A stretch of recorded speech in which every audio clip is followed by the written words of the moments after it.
இருட்ட கண்டா பயம் உண்டாவதே அது ஏன்? இப்படி ஒரு கேள்வியை ஒரு பெரியவர்கிட்ட கேட்டாங்க. அதுக்கு அவர் பதில் சொல்றார்.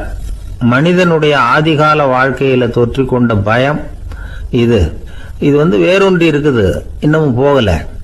50,000 வருஷங்களுக்கு முன்னாடி மனுஷன் குகைகள்ல வாழ்ந்தான்.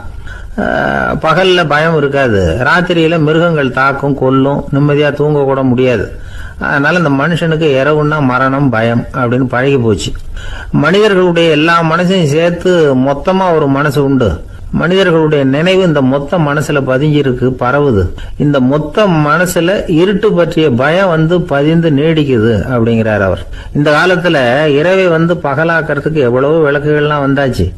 ராத்திரியிலேயும் மிருகங்கள் தாக்குங்கிற நிலைமை இல்லை. பாதுகாப்பான வீடுகள், விலங்குகளும் விலகி போயிட்டு, விலங்குகள்லாம் விலகி போயிட்டு, வீடுகளும் பாதுகாப்பா இருக்குது. சரி, இருந்தாலும் அந்த பழங்கால பயம் இருட்டு பயம் இன்னமும் மனுஷனை விட்டு போகல. இன்னொரு விஷயம் என்னன்னா, இருட்டில இருந்து வெளிச்சத்துக்கு வராத மனிதர்கள் இன்னைக்கு அதிகம். ஒரு ஆளு ஆத்துக்கு மீன் பிடிக்கிறதுக்காக போனான், இன்னும் விடியல. அதுக்குள்ள வலையை எடுத்துட்டு கிளம்பி போயிட்டான். வெளிச்சம் வர்றதுக்கு முன்னாடியே போய் சேர்ந்துட்டான். விடிகிற வரைக்கும் என்ன பண்றது? சும்மா கரையிலேயே உட்காந்து காலாட்டிட்டு இருக்கிறான். காலில் ஏதோ ஒரு சின்ன மூட்டை தட்டுப்பட்டுது. இருட்டில் அது என்னன்னு சரியா தெரியல. மூட்டைக்குள்ள சின்ன சின்ன கல்லா நிறைஞ்சி இருக்குது. சும்மா பொழுது போகணுமேங்கிறதுக்காக இவன் அந்த மூட்டைக்குள்ள இருந்து ஒவ்வொரு கல்லா எடுத்து ஆத்துல வீசிக்கிட்டு இருக்கிறான். விடிகிற வரைக்கும் வேற வேலை இல்லைங்கிறதுனால எப்படி செஞ்சுக்கிட்டே உட்காந்துருக்கிறான். கிழக்க மெதுவா வெளிச்சம் தெரிய ஆரம்பிச்சது. பொழுது விடியறதுக்கான அறிகுறி. இதுக்குள்ள அந்த மூட்டையில இருந்த எல்லா கல்லையும் எடுத்து வீசி எறிஞ்சுட்டான். கடைசியா ஒரே ஒரு கல் மட்டும்தான் கையில பாக்கி இருந்தது. வெளிச்சம் வந்ததும் அந்த கல்லை பார்த்தான், அப்படியே திகைச்சு போயிட்டான். அடடா, இது வரைக்கும் தெரியாம தப்பு பண்ணிட்டோமே அப்படின்னு நினைச்சான். ஏன் தெரியுமா? அவன் கையில இருந்தது வெறும் கல் இல்ல, விலை வசந்த ரத்தன கல். அது இருட்டுல என்னன்னு புரியாததுனால மூட்டையில இருந்த எல்லா ரத்தன கல்லையும் ஆத்துல வீசி எறிஞ்சிருக்கிறான். இப்போ அவனுக்கு அழுகையே வந்துடும் போல இருந்தது. வாழ்க்கையை வசதி ஆக்கிக்கிறதுக்கான வாய்ப்பு அவனுக்கு இருந்தது. இருந்தாலும் இருட்டுல அதை இழந்துட்டான். அந்த வகையில அவனுக்கு கொஞ்சம் அதிர்ஷ்டம் இருந்திருக்குது. அதாவது ஏதோ ஒரு வகையில இருந்திருக்குது. அதனாலதான் அந்த கடைசி கல்ல எரியறதுக்குள்ள வெளிச்சம் வந்துட்டுது. பல பேருக்கு அந்த அளவு கூட அதிர்ஷ்டம் வர்றதில்ல. எல்லாத்தையும் வீசினதுக்கு அப்புறம் தான் வெளிச்சம் வரும். என்னன்னு விவரம் தெரியாமலே எழுந்திரிச்சு வந்துருவாங்க. வாழ்க்கைங்கிறது ஒரு பெரிய புதையல். அதை புரிஞ்சிக்காம மனுஷன் அதை வீசி எரிஞ்சுக்கிட்டு இருக்கான் அப்படிங்கிறது தான் பெரியவங்க கருத்து. சில பேருக்கு புரிஞ்சுக்கிற நேரம் வரும், அதுக்குள்ள வாழ்நாள்லாம் ஓடி போயிருக்கும். அதுக்கப்புறம் என்ன பண்றது? நம்மால் ஒருத்தன் கையில ஒரு சின்ன பையோட வந்துகிட்டு இருந்தான். பை உள்ள ஏகப்பட்ட நகைகள், ரத்தன கல் எல்லாம் இருக்கு. வந்துகிட்டு இருந்தவன் திடீர்னு அந்த பையை அப்படியே ஒரு குளத்துல வீசி எறிஞ்சுட்டான். மகான்கள் தான் இப்படி பற்று இல்லாம இருப்பாங்க. என்னங்க இது, விலை மதிப்புள்ள அந்த பையை இப்படி குளத்துல வீசி எறிஞ்சுட்டீங்களே, இதுக்கு என்ன அர்த்தம் அப்படின்னு கேட்டார் அவன் கூட வந்தவர். அவன் மெதுவா இவர் காதோட காதா சொல்றான். ஒரு போலீஸ்காரர் பின்னாடி வந்துகிட்டு இருக்கிறார், அவர் போனதுக்கு அப்புறம் இதை எடுத்துக்குவேன் அப்படிங்கிறான். 2 பேர் சுவாரஸ்யமா பேசிட்டு இருக்கிறப்போ குறுக்க புகுந்து தொந்தரவு பண்றதுக்குன்னே சில பேர் இருப்பாங்க. அது ரொம்ப இடைஞ்சலா இருக்கும். இதே மாதிரி மின்காந்தம் கூட குறுக்க புகுந்து தொந்தரவு பண்ணும். கடைசியில் அது ஒரு பெரிய இடைஞ்சல கொண்டாந்து விட்டுரும்.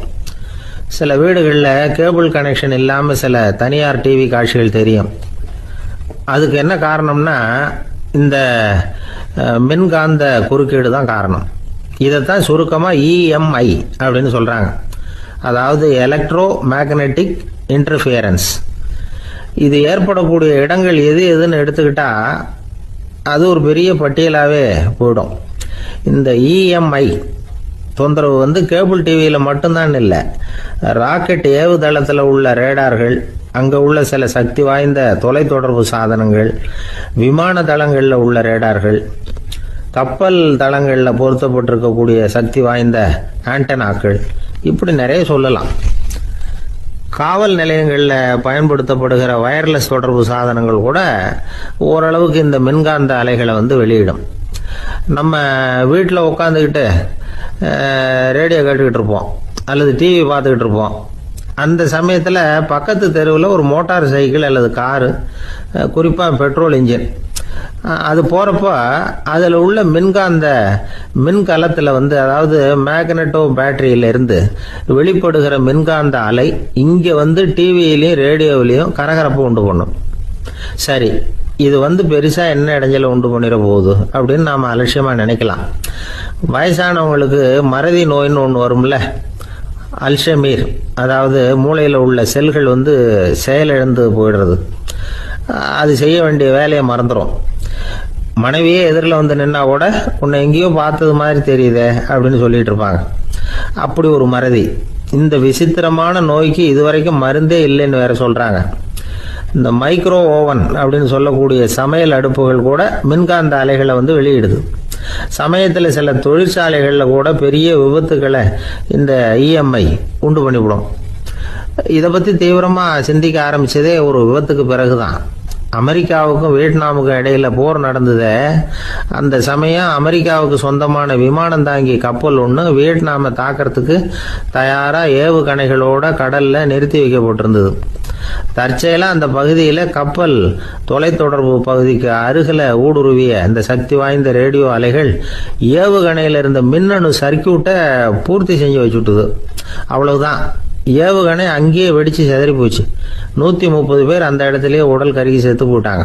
ஏகப்பட்ட பொருள்கள் நாசம். இந்த விபத்துக்கான காரணம் என்னங்கிறத உடனடியாக யாராலையும் கண்டுபிடிக்க முடியல. ரொம்பவும் கடுமையாக முயற்சி பண்ணி கடைசியாக கண்டுபிடிச்சாங்க, இது இந்த இஎம்ஐ வேலை தான் அப்படின்னு.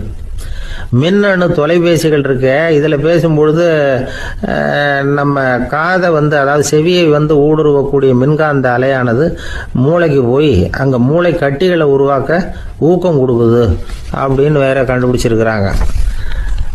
இந்த இஎம்ஐ ரொம்ப குறைஞ்ச மின்காந்த அழுத்தத்தில் நமக்கு எந்த பாதிப்பையும் ஏற்படுத்துறதில்லை. மின்காந்த அலைகள் அழுத்தத்தோடு இருக்கிற இடங்கள்ல ரொம்ப நேரம் இருந்தோம்னா நம்ம உடம்பின் வெப்பநிலை 2 டிகிரி செல்சியஸ் வரைக்கும் அதிகரிக்குதாம். அதனால வெப்பநிலையை சீராக்கிறதுக்கு இதய துடிப்பும் அதிகரிக்குது. இப்படிலாம் கண்டுபிடிச்சிருக்கிறாங்க.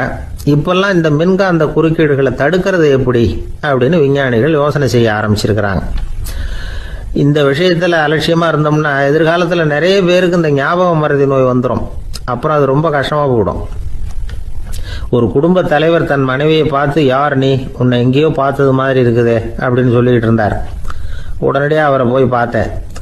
வாங்க டாக்டர்கிட்ட போகலாம் அப்படின்னு. அவர் என்னை தனியாக அழைச்சிட்டு போய் காதோட காதாக மெதுவாக சொல்கிறார், இதை பார்ப்பா, என் கையில் பணம் இல்லாத போகலாம் அப்படி மறதி நோய் வந்துட்டது மாதிரி நடிச்சுக்கிட்டு இருப்பேன், அவ்வளவுதான், அதை நீ கண்டுக்காத அப்படின்னார். ஒரு அழகான கடற்கரை. சுற்றுலா பயணிகள் நிறைய பேர் அங்கே போகிறது வழக்கம். சனி ஞாயிறு கூட்டம் அதிகமாக இருக்கும். அதோட விளைவு என்னங்கிறது அடுத்த நாள் தான் தெரியும். ஆமாம், அந்த கடற்கரையை சுத்தப்படுத்துகிற தொழிலாளிகள் திங்கட்கிழமை ரொம்ப சிரமப்படுவாங்க. சனி ஞாயிறு வந்த கூட்டம் கடற்கரை பூராவும் காலி ஐஸ்கிரீம் கப்புகளை வீசி எறிஞ்சிட்டு போயிடுவோம். ஆயிரக்கணக்கான கப்புகள் அங்கே பரவலாக கிடக்கும். அதையெல்லாம் பொறுக்கி எடுத்து சுத்தம் பண்ணி ஆகணும். இதனால் திங்கட்கிழமை வேலைக்கு வர்றதுக்கு எல்லாரும் பயப்படுவாங்க. அப்படி ஒரு நிலைமை. பல பேர் அன்னைக்கு லீவ் எடுத்துகிட்டு போயிடுறது வழக்கம். நமக்கு எதுக்கு இன்னைக்கு தொந்தரவுன்னு. இது ஒரு பெரிய பிரச்சனையாக இருந்தது. இதுக்கு என்ன பண்ணலாம் அப்படின்னு யோசனை பண்ணாங்க. ஒரு ஆலோசனை கூட்டத்துக்கு ஏற்பாடு பண்ணாங்களாம். அந்த நகர நிர்வாக அலுவலர்கள், பணியாளர்கள் எல்லாரும் அதில் கலந்துக்கிட்டாங்க. கூட்டம் ஆரம்பமாச்சு. ஆரம்பத்தில் சொன்னாங்க, இந்த பிரச்சனைக்கு ஒரு தீர்வு வேணும், என்ன பண்ணலாம், அதை முடிவு செய்கிறதுக்கு தான் இந்த கூட்டம். இதில் நீங்கள் செய்ய வேண்டியது என்னென்னா, உங்களுக்கு தோன்றுகிற யோசனை எதுவாக இருந்தாலும் சொல்லுங்கள். கொஞ்சம் கூட தயக்கம் வேண்டாம். நாம் சொல்கிற யோசனை ஈடுபடுமா படாதா அப்படின்லாம் யோசிக்க வேணாம். எல்லாருடைய யோசனைகளையும் அப்படியே பதிவு செய்துக்கிறோம். கடைசியாக அதிலேருந்து ஒரு சிறந்த யோசனையை தேர்வு பண்ணி அதை பயன்படுத்தலாம். இந்த சந்தர்ப்பத்தில் இன்னொரு முக்கியமான வேண்டுகோள், எவ்வளவு சாதாரணமான யோசனையாக இருந்தாலும் சரி, அது சொல்லும் பொழுது அடுத்தவங்க ஏளனம் செய்யக்கூடாது. இது ஒரு பெரிய யோசனையா அப்படின்னு சொல்லி எதையும் அலட்சியப்படுத்தக்கூடாது. இதுதான் அந்த கூட்டத்தின் ஆரம்பத்தில் செய்யப்பட்ட அறிவிப்பு. உடனே அந்த கூட்டத்தில் இருந்தவங்க ஆளுக்கு ஒரு யோசனை சொல்ல ஆரம்பித்தாங்க. ஒருத்தர் எழுந்திருச்சார், இங்கே வர்ற சுற்றுலா பயணிகள்கிட்ட ஆளுக்கு $10 ஒரு டெபாசிட் மாதிரி வைப்பு பணமாக வாங்கிக்கணும். காலி ஐஸ்கிரீம் கப்பை திருப்பி கொடுத்தா அந்த பணத்தை திருப்பி கொடுத்துடலாம். இப்படி ஒரு ஏற்பாடு பண்ணிக்கிட்டா கப்புகளை தேடி பொறுக்கிட்டு இருக்க வேண்டியதில்லை, எல்லாம் ஒரே இடத்துக்கு சேர்ந்துடும். அப்படியே நாம் தூக்கிட்டு போய் ஒரு இடத்துல கொட்டி விடலாம் அப்படின்னார். இன்னொருத்தர் எழுந்திருச்சார், கப்பை கீழே போட்டால் $50 அபராதம் அப்படின்னு அங்கங்கே போர்டு எழுதி வச்சுடலாம். கப்புகளை போடுறதுக்கு அங்கங்கே பெரிய கூடைகளை வச்சுடலாம். நாம் சாவகாசமாக அந்த கூடைகளை சேகரம் பண்ணிக்கலாம் அப்படின்னாராம். இன்னொருத்தர் எழுந்திரிச்சு கொஞ்சம் கோபமாக பேசினார், கப்புகளை வந்து அவங்க வாயிலே திணிச்சுடணும். அதுங்களை மொன்று சாப்பிட்டு பார்த்தா தான் தெரியும் அது எவ்வளவு கஷ்டங்கிறது அப்படின்னு ரொம்ப கடுமையாக பேசியிருக்காரு.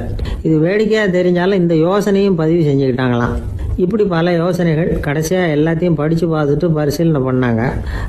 அப்புறம் தான் யோசனை வந்தது. இவர் வேடிக்கையாக சொன்னது கப்புகளை அவங்கவுங்க வாயிலே திணிச்சு சாப்பிட சொல்லணும், அதுதான் தண்டனைன்னார்ல.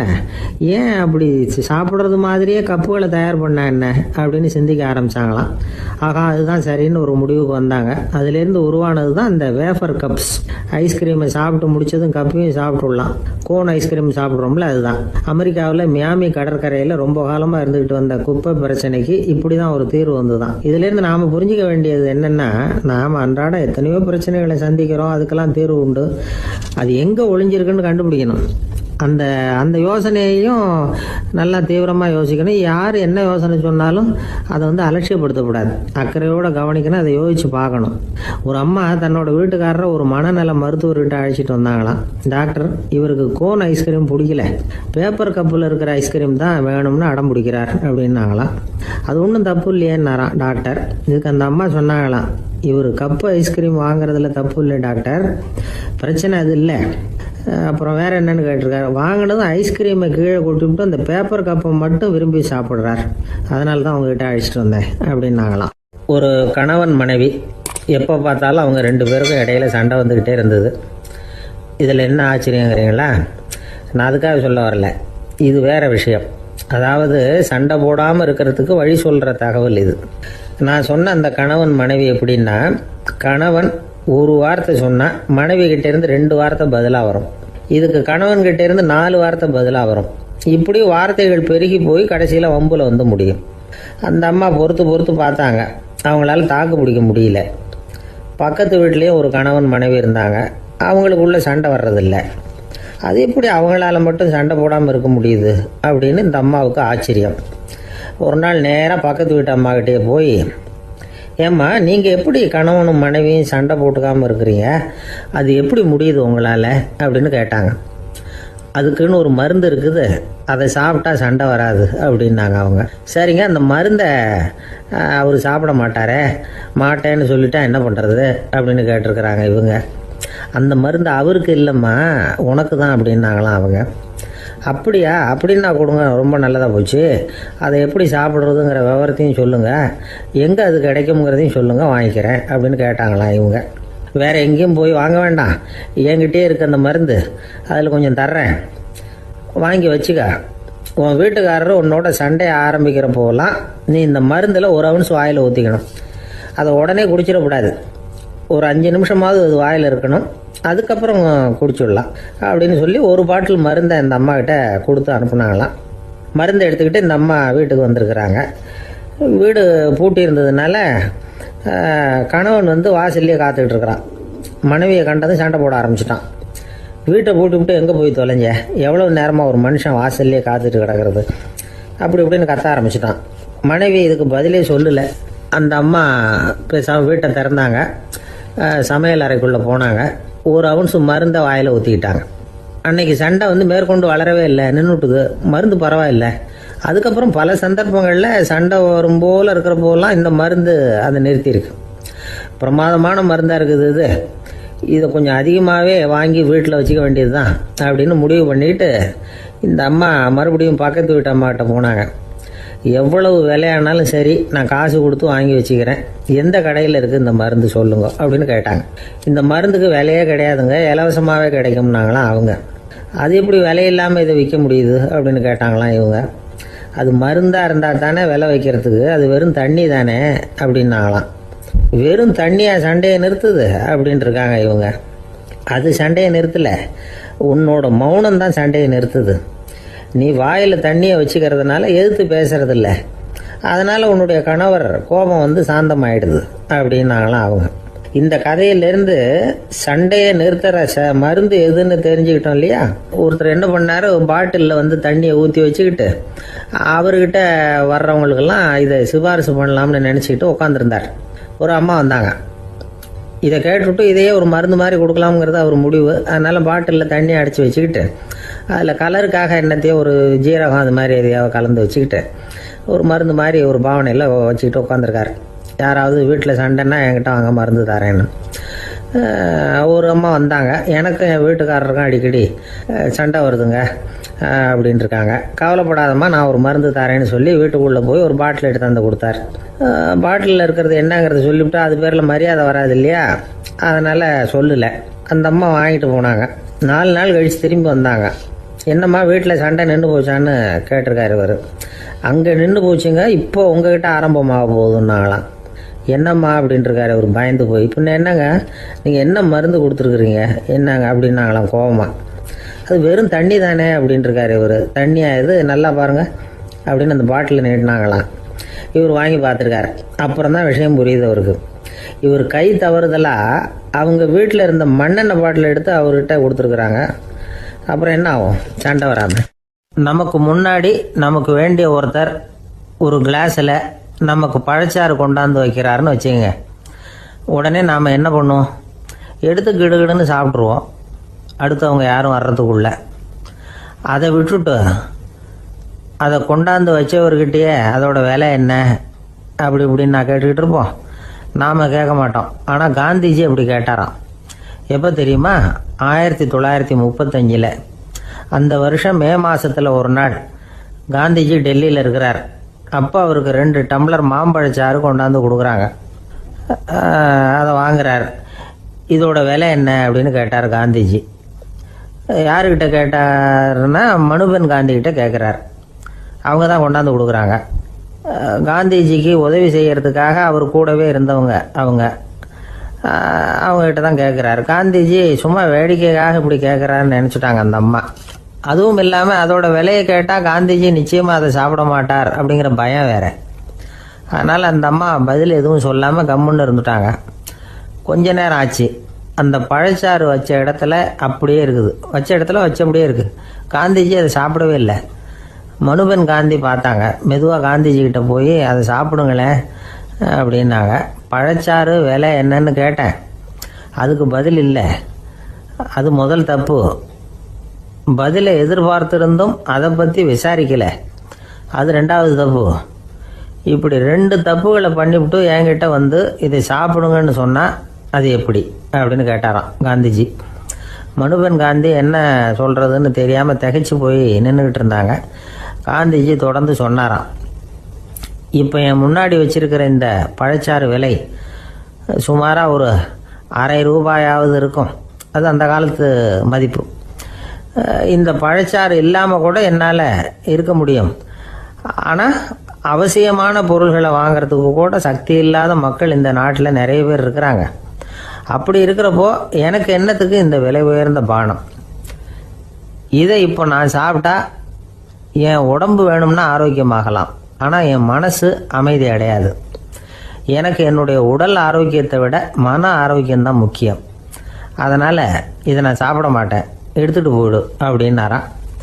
அந்த சமயத்தில் ஒரு அகதி பொண்ணு 2 குழந்தைகளோட காந்திஜியை பார்க்கறதுக்காக வந்தது. வணக்கம் சொல்லிச்சு.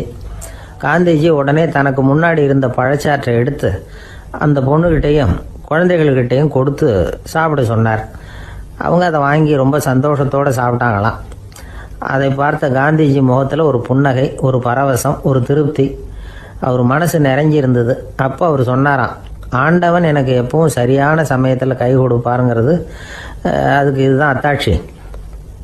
நான் ஒரு இக்கட்டான சூழ்நிலையில் இருக்கிறப்ப கூட கடவுளின் கருணையால் அந்த சூழ்நிலை என்னை பாதிக்கலை. என் கூட இவ்வளவு நாள் பழகியும் கூட இங்கே இருக்கிறவங்க எனக்கு அதிக விலை உள்ள பழரசத்தை கொடுத்தாங்க. ஆனால் சரியான நேரத்தில் அதை சாப்பிட வேண்டியவங்களை என்கிட்ட அனுப்பி வச்சு என்னை சந்தோஷப்படுத்தினார் கடவுள், அவருக்கு நன்றி அப்படின்னாராம் மகாத்மா காந்தி. உடல் ஆரோக்கியத்தை விட மன ஆரோக்கியம்தான் எனக்கு முக்கியம்னு சொன்னார் பாருங்க. அதை நாம் எல்லாரும் மனப்பூர்வமாக இன்றைக்கி சிந்திச்சு பார்க்கணும். இந்த காலத்தில் எல்லாரும் அப்படியா நினைக்கிறாங்க? எனக்கு தெரிஞ்ச ஒருத்தர் இருந்தார். தினமும் காலையில் ஒரு காஃபி சாப்பிட உட்கார்ற நேரத்தில் பக்கத்து வீட்டுக்காரர் வந்து சேருவார் கரெக்டாக. உடனே அவரும் தனக்குன்னு வந்திருக்கிற காப்பியை எடுத்து மனப்பூர்வமாக பக்கத்து வீட்டுக்காரர்கிட்ட கொடுத்துருவார். அதுக்கப்புறம் அவருக்காக வேறு காப்பி போட்டு கொண்டாந்து கொடுத்தாலும் வேண்டான்னு சொல்லிடுவார். ஆண்டவனாக பார்த்து சரியான நேரத்தில் அவரை எங்கள் வீட்டுக்கு தினமும் அனுப்பி வைக்கிறார் அப்படிம்பார். ஏன் அப்படி சொல்கிறீங்க அப்படின்னு கேட்டோம் ஒரு நாள். அதுக்கு அவர் சொல்றார், எனக்கு என்னோட உடல் ஆரோக்கியம்தான் முக்கியம். இதை கடவுள் புரிஞ்சுக்கிட்டு எங்கள் வீட்டு காப்பியை சாப்பிட்றதுக்கு தினமும் அடுத்த வீட்டுக்காரனை அனுப்பி வைக்கிறார் அப்படின்னார் அவர். தானத்துல சிறந்தது எது அப்படின்னு ஒரு கேள்வியை கேட்டு, தானத்துல சிறந்தது நிதானம் அப்படின்னு அதுக்கு ஒரு பதிலும் சொல்றவங்க உண்டு. நிதானம் ரொம்ப அவசியம். அதுவும் இன்றைய உலகத்துக்கு ரொம்ப அவசியம். இன்னைக்கு உலகம் ரொம்ப பரபரப்பா போய்கிட்டு இருக்குது. பொறுமையா இருக்கணும்னு நினைக்கிறவங்களால கூட அப்படி இருக்க முடியறதில்ல. பொறுமையை சோதிக்கிறது மாதிரி பல சம்பவங்கள்.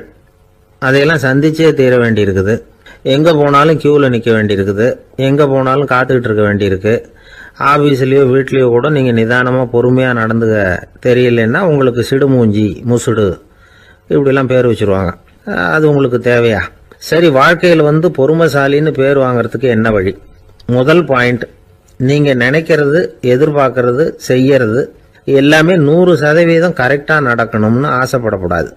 எதுவா இருந்தாலும் அதுல ஓரளவுக்கு தவறு நடக்கலாம் அப்படிங்கறத எதிர்பார்த்தே இருக்கணும். ஓரளவுக்கு அதை அனுமதிக்கணும். ஒரு நண்பரை 6 மணிக்கு ஒரு இடத்துக்கு வர சொல்லி இருக்கிறீங்க. 6 மணிக்கு அவர் வரல, உடனே பொறுமை இழந்து நடந்துக்க கூடாது. ஒரு 10 நிமிஷம் டிலே ஆகலாம். ஒரு வர்ற வழியில பஸ்ஸு கூட ஏதாவது டிராஃபிக்ல மாட்டிருக்கலாம்.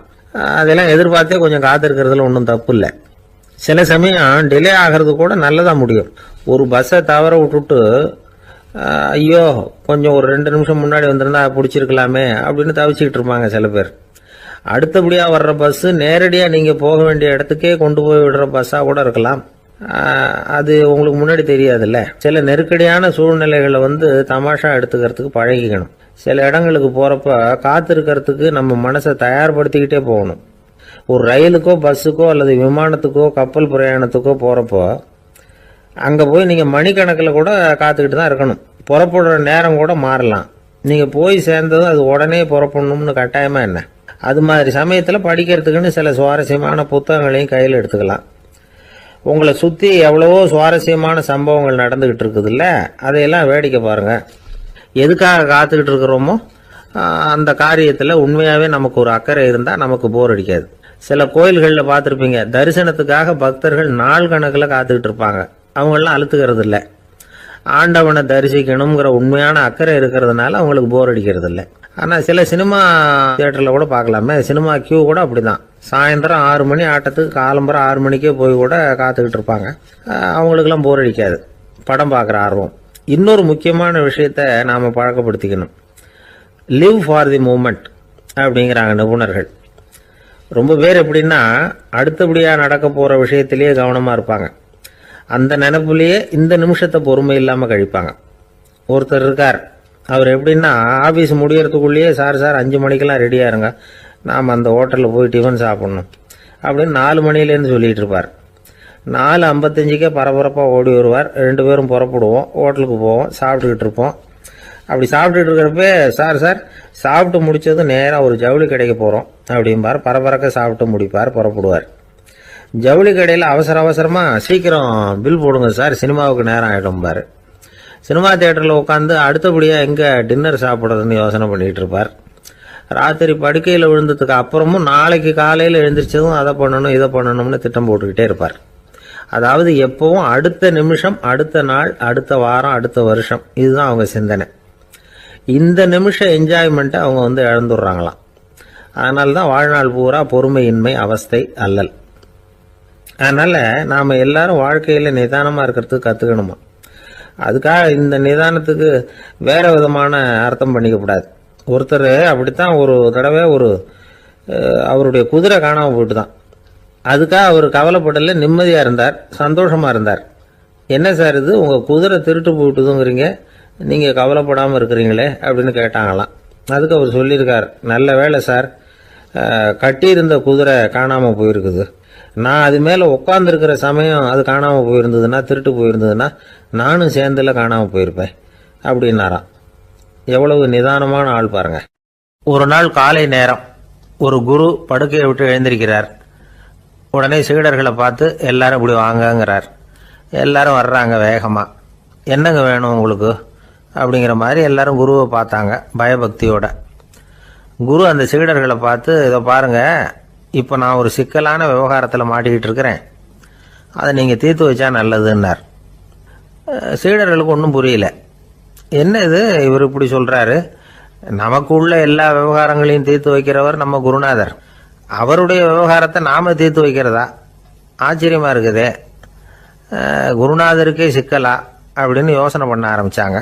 இருந்தாலும் ரொம்ப பணிவாக கேட்டாங்க, சுவாமி உங்களுக்கே சிக்கலா, இந்த உலகத்து சிக்கல்களுக்கும் சிரமங்களுக்கும் அப்பாற்பட்டவர் அல்லவா தாங்கள், அப்படிப்பட்ட உங்களுக்கு சிக்கல்னா அது எப்படி அப்படின்னாங்க. எனக்கு ஏற்பட்டிருக்கிற சிக்கல் அவ்வளவு பெருசு, ரொம்ப பெரிய விவகாரம் அது அப்படின்னார் குரு. கொஞ்சம் விவரமாக சொல்லுங்க அப்படின்னாங்க இவங்க. இப்போ அந்த குரு விவரத்தை சொன்னார். அதாவது நேற்று ராத்திரி நான் ஒரு கனவு கண்டேன். அந்த கனவுல நான் ஒரு பட்டாம்பூச்சியாக மாறிட்டேன். அப்படி மாறி ஒவ்வொரு மலராக பறந்து போய் உட்காந்து தேன் சாப்பிட்டேன் அப்படின்னார். சீடர்கள் இதை கேட்டதும் ரொம்ப திகைச்சு போயிட்டாங்க. என்ன இது, இது ஒரு பெரிய பிரச்சனையா, ஒரு சாதாரண கனவு கண்டதுக்காகவா இந்த காலை வேளையில் நம்மளையெல்லாம் குருநாதர் இவ்வளவு அவசரமாக கூப்பிட்டுருக்கார் அப்படின்னு நினைச்சாங்க. இருந்தாலும் கேட்டாங்க, இதில் என்ன சிக்கல் சுவாமி, கனவுங்கிறது எல்லாருக்கும் வரத்தானே செய்யும் அப்படின்னார் ஒரு சீடர். சீடர்களே, பிரச்சனை அது இல்லை. நான் இன்னைக்கு காலையில் கண்ணு முழிச்சு பார்த்தப்போ நான் நானாக மறுபடியும் மாறிட்டேங்கிறத தெரிஞ்சுக்கிட்டேன். இதில் சிக்கல் என்னன்னா, இப்போ அந்த பட்டாம்பூச்சி தான் நானா ஆயிட்டதாக கனவு கண்டுகிட்டு இருக்கா அப்படிங்கிறது தான். ஒரு மனுஷன் பட்டாம்பூச்சி ஆகிறதாக கனவு காண முடியுங்கிறப்போ அந்த பட்டாம்பூச்சியும் மனுஷன் ஆகிறதாக கனவு காண முடியும் இல்லையா? இப்போ எனக்கு யதார்த்த நிலை தெரியணும், எது நிஜம்னு தெரியணும். நேற்று ராத்திரி நான் கண்டது கனவா, அல்லது இது பட்டாம்பூச்சி கண்டுகிட்டு இருக்கிற கனவா? இதுதான் குரு கேட்ட கேள்வி. இதை கேட்டதும் சீடர்கள் ரொம்ப குழம்பி போயிட்டாங்க. சுவாமி, இது வரைக்கும் நாங்கள் தூங்குறப்ப பார்க்கறது கனவுன்னும் மூழ்கிட்டு இருக்கிறப்ப பார்க்கறது நனவுன்னு நம்பிக்கிட்டு இருக்கிறோம். இப்போ எங்களை ரொம்ப குழப்பிட்டீங்க, இதுக்கு பதில் சொல்ல எங்களுக்கு சக்தி இல்லை அப்படின்னு சொல்லிவிட்டாங்களாம். அதுக்கப்புறம் அந்த குரு சொன்னாராம், நினைவு தான் முக்கியமான அம்சம். முடிவு கட்டம்னா பகலின் நினைவுகளை விட இரவின் கனவுகளே ரொம்ப உண்மை. ஒருத்தன் தூங்க போனால் தூங்கிக்கிட்டே இருந்தா அவன் காணும் கனவு பொய்ங்கிறத அவன் உணர மாட்டான். ஒவ்வொரு கனவும் காணும் பொழுது அது ரொம்ப உண்மையாக தான் தெரியுது. ஒரு கனவு கூட உண்மை இல்லைன்னு கனவுல தோன்றுவதே இல்லை அப்படின்னார் குரு. அகில வாழ்வு அத்தனையும் சொற்பனம் கண்டாய் அப்படிங்கிறார் தாயுமானவர். ஆகையினால நம்ம கனவுலேருந்து நாம் என்னைக்கு முழிச்சிக்க போகிறோம் அப்படிங்கிறது தான் ஒரு முக்கியமான கேள்வி. ஒருத்தர் வந்தார், காலில் கட்டோடு வந்தார். என்னங்க காலில் கட்டுன்னு? சார், நேற்று ராத்திரி தூக்கத்தில் எங்கள் வீட்டு கூரையில் ஏணியை சாத்தி வச்சு இறங்கினப்போ வழுக்கி விழுந்து காலை உடச்சிக்கிட்டேன்னார். உங்கள் வீட்டில் தான் ஏணியே கிடையாது சார் அப்படின்னு. உண்மைதான் சார், நான் கீழே விழுந்து முழிச்சுக்கிட்டதுக்கு அப்புறம் தானே ஏணி இல்லைங்கிறது எனக்கு ஞாபகம் வந்தது அப்படின்னார். எனக்கு அதிர்ஷ்டமே இல்லை சார் அப்படின்னார் ஒருத்தர். ஏன் அப்படி சொல்றீங்கன்னு கேட்டோம். வியாபாரம் பண்ணலாம்னு ஒரு கடை வச்சேன், வேண்டிய போட்டவங்க கூட என் கடையில் எதுவும் வாங்க மாட்டேங்கிறான், எல்லாரும் அடுத்த கடைக்கு தான் போகிறான் அப்படின்னு சொல்லி ரொம்ப அழுத்துக்கிட்டார். இதுக்கு போய் அதிர்ஷ்டம் இல்லைன்னு சொல்லாதீங்க, வாடிக்கையாளர்களை கவர்றது எப்படிங்கிறது உங்களுக்கு தெரியல, அதுதான் குறை அப்படின்னும். சார், உங்களுக்கு தெரிஞ்ச அந்த ரகசியத்தை எனக்கும் கொஞ்சம் சொல்லி கொடுங்களேன் அப்படின்னார். சரி, உங்கள் காதை இப்படி கொடுங்க அப்படின்னு சொல்லி அது சம்பந்தமா பெரிய வல்லுநர்கள் சொல்லியிருக்கிற கருத்துக்களை அவர்கிட்ட சொல்ல ஆரம்பித்தோம். அதாவது இந்த வாடிக்கையாளர்களை கவர்றதுக்கு வல்லுநர்கள் பல ஆலோசனைகளை ஏற்கனவே சொல்லி வச்சிருக்கிறாங்க. அது சம்பந்தமா அனுபவப்பட்டவங்க, அதை தெரிஞ்சு வச்சுக்கணும். அதாவது கடை வச்சிருக்கிறவங்க எல்லாரும் இதை கொஞ்சம் காதில் வாங்கி வச்சுக்கணும். எதை இப்போ சொல்ல போகிறத. எப்பவும் பணத்தை சம்பாதிக்கிறதுலேயே குறியாக இருக்கக்கூடாதான். அதை விட முக்கியமாக நீங்கள் சம்பாதிக்க வேண்டியது வாடிக்கையாளர்களுடைய மன நிறைவு.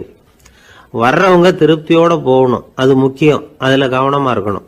கடைக்கு வர்ற ஒருத்தர் ஏதாவது ஒரு குறை சொல்கிறாருன்னு வச்சுங்க, அதை அலட்சியப்படுத்தக்கூடாது. ரொம்ப அக்கறையோடு அதை காது கொடுத்து கேட்கணும். அப்படியா சார், அதை நான் அவசியம் கவனிக்கிறேன் அப்படின்னு சொல்லணும். ஒருத்தர் வரார், சார் நேற்றுக்கு உங்கள் கடையில் இதை நான் வாங்கிட்டு போனேன், வீட்டில் இது வேணான்னு சொல்லிவிட்டாங்க, அது திருப்பி கொடுக்கறதுக்காக தான் வந்திருக்கிறேன் அப்படின்னு சொல்லி திருப்பி கொடுக்குறார். உடனே நீங்கள் முகம் சுளிக்கக்கூடாது, எரிச்சல் படக்கூடாது. வழக்கம் போல நிதானமா முகமலர்ச்சியோட அதை திருப்பி வாங்கிக்கணும். இவ்வளவு ரூபாய்க்கு சாமான் வாங்கினா இந்த ஸ்பூன் அன்பளிப்பு, இப்படி ஏதாவது கொடுக்கலாம். பண்டிகை காலங்கள்லேயும் பொருள்கள் வாங்குறவங்களுக்கு இப்படி ஏதாவது பொருத்தமா ஒரு அன்பளிப்பு கொடுக்கலாம். நீங்க கொடுக்கறது ஒரு சர்வசாதாரணமான பொருளா இருந்தா கூட அது வாங்குற ஒரு மனசுல ஒரு மகிழ்ச்சியை ஏற்படுத்தும். எதுவும் உங்களால கொடுக்க முடியலன்னா உங்க முகம் நிறைஞ்ச சிரிப்பையாவது கொடுங்க, அது போதும். உங்க கடையில் இல்லாத ஒரு பொருளை வாடிக்கையாளர் வந்து கேட்கிறார், உடனே இல்லைன்னு முகத்தில் அடிச்சது மாதிரி சொல்லிடக்கூடாது. கொஞ்சம் உட்காருங்க சார் அப்படின்னு சொல்லி உங்க பணியாளர் யாரையாவது அனுப்பி வெளியில இருந்து வாங்கிட்டு வர சொல்லி அவர்கிட்ட கொடுக்கலாம்.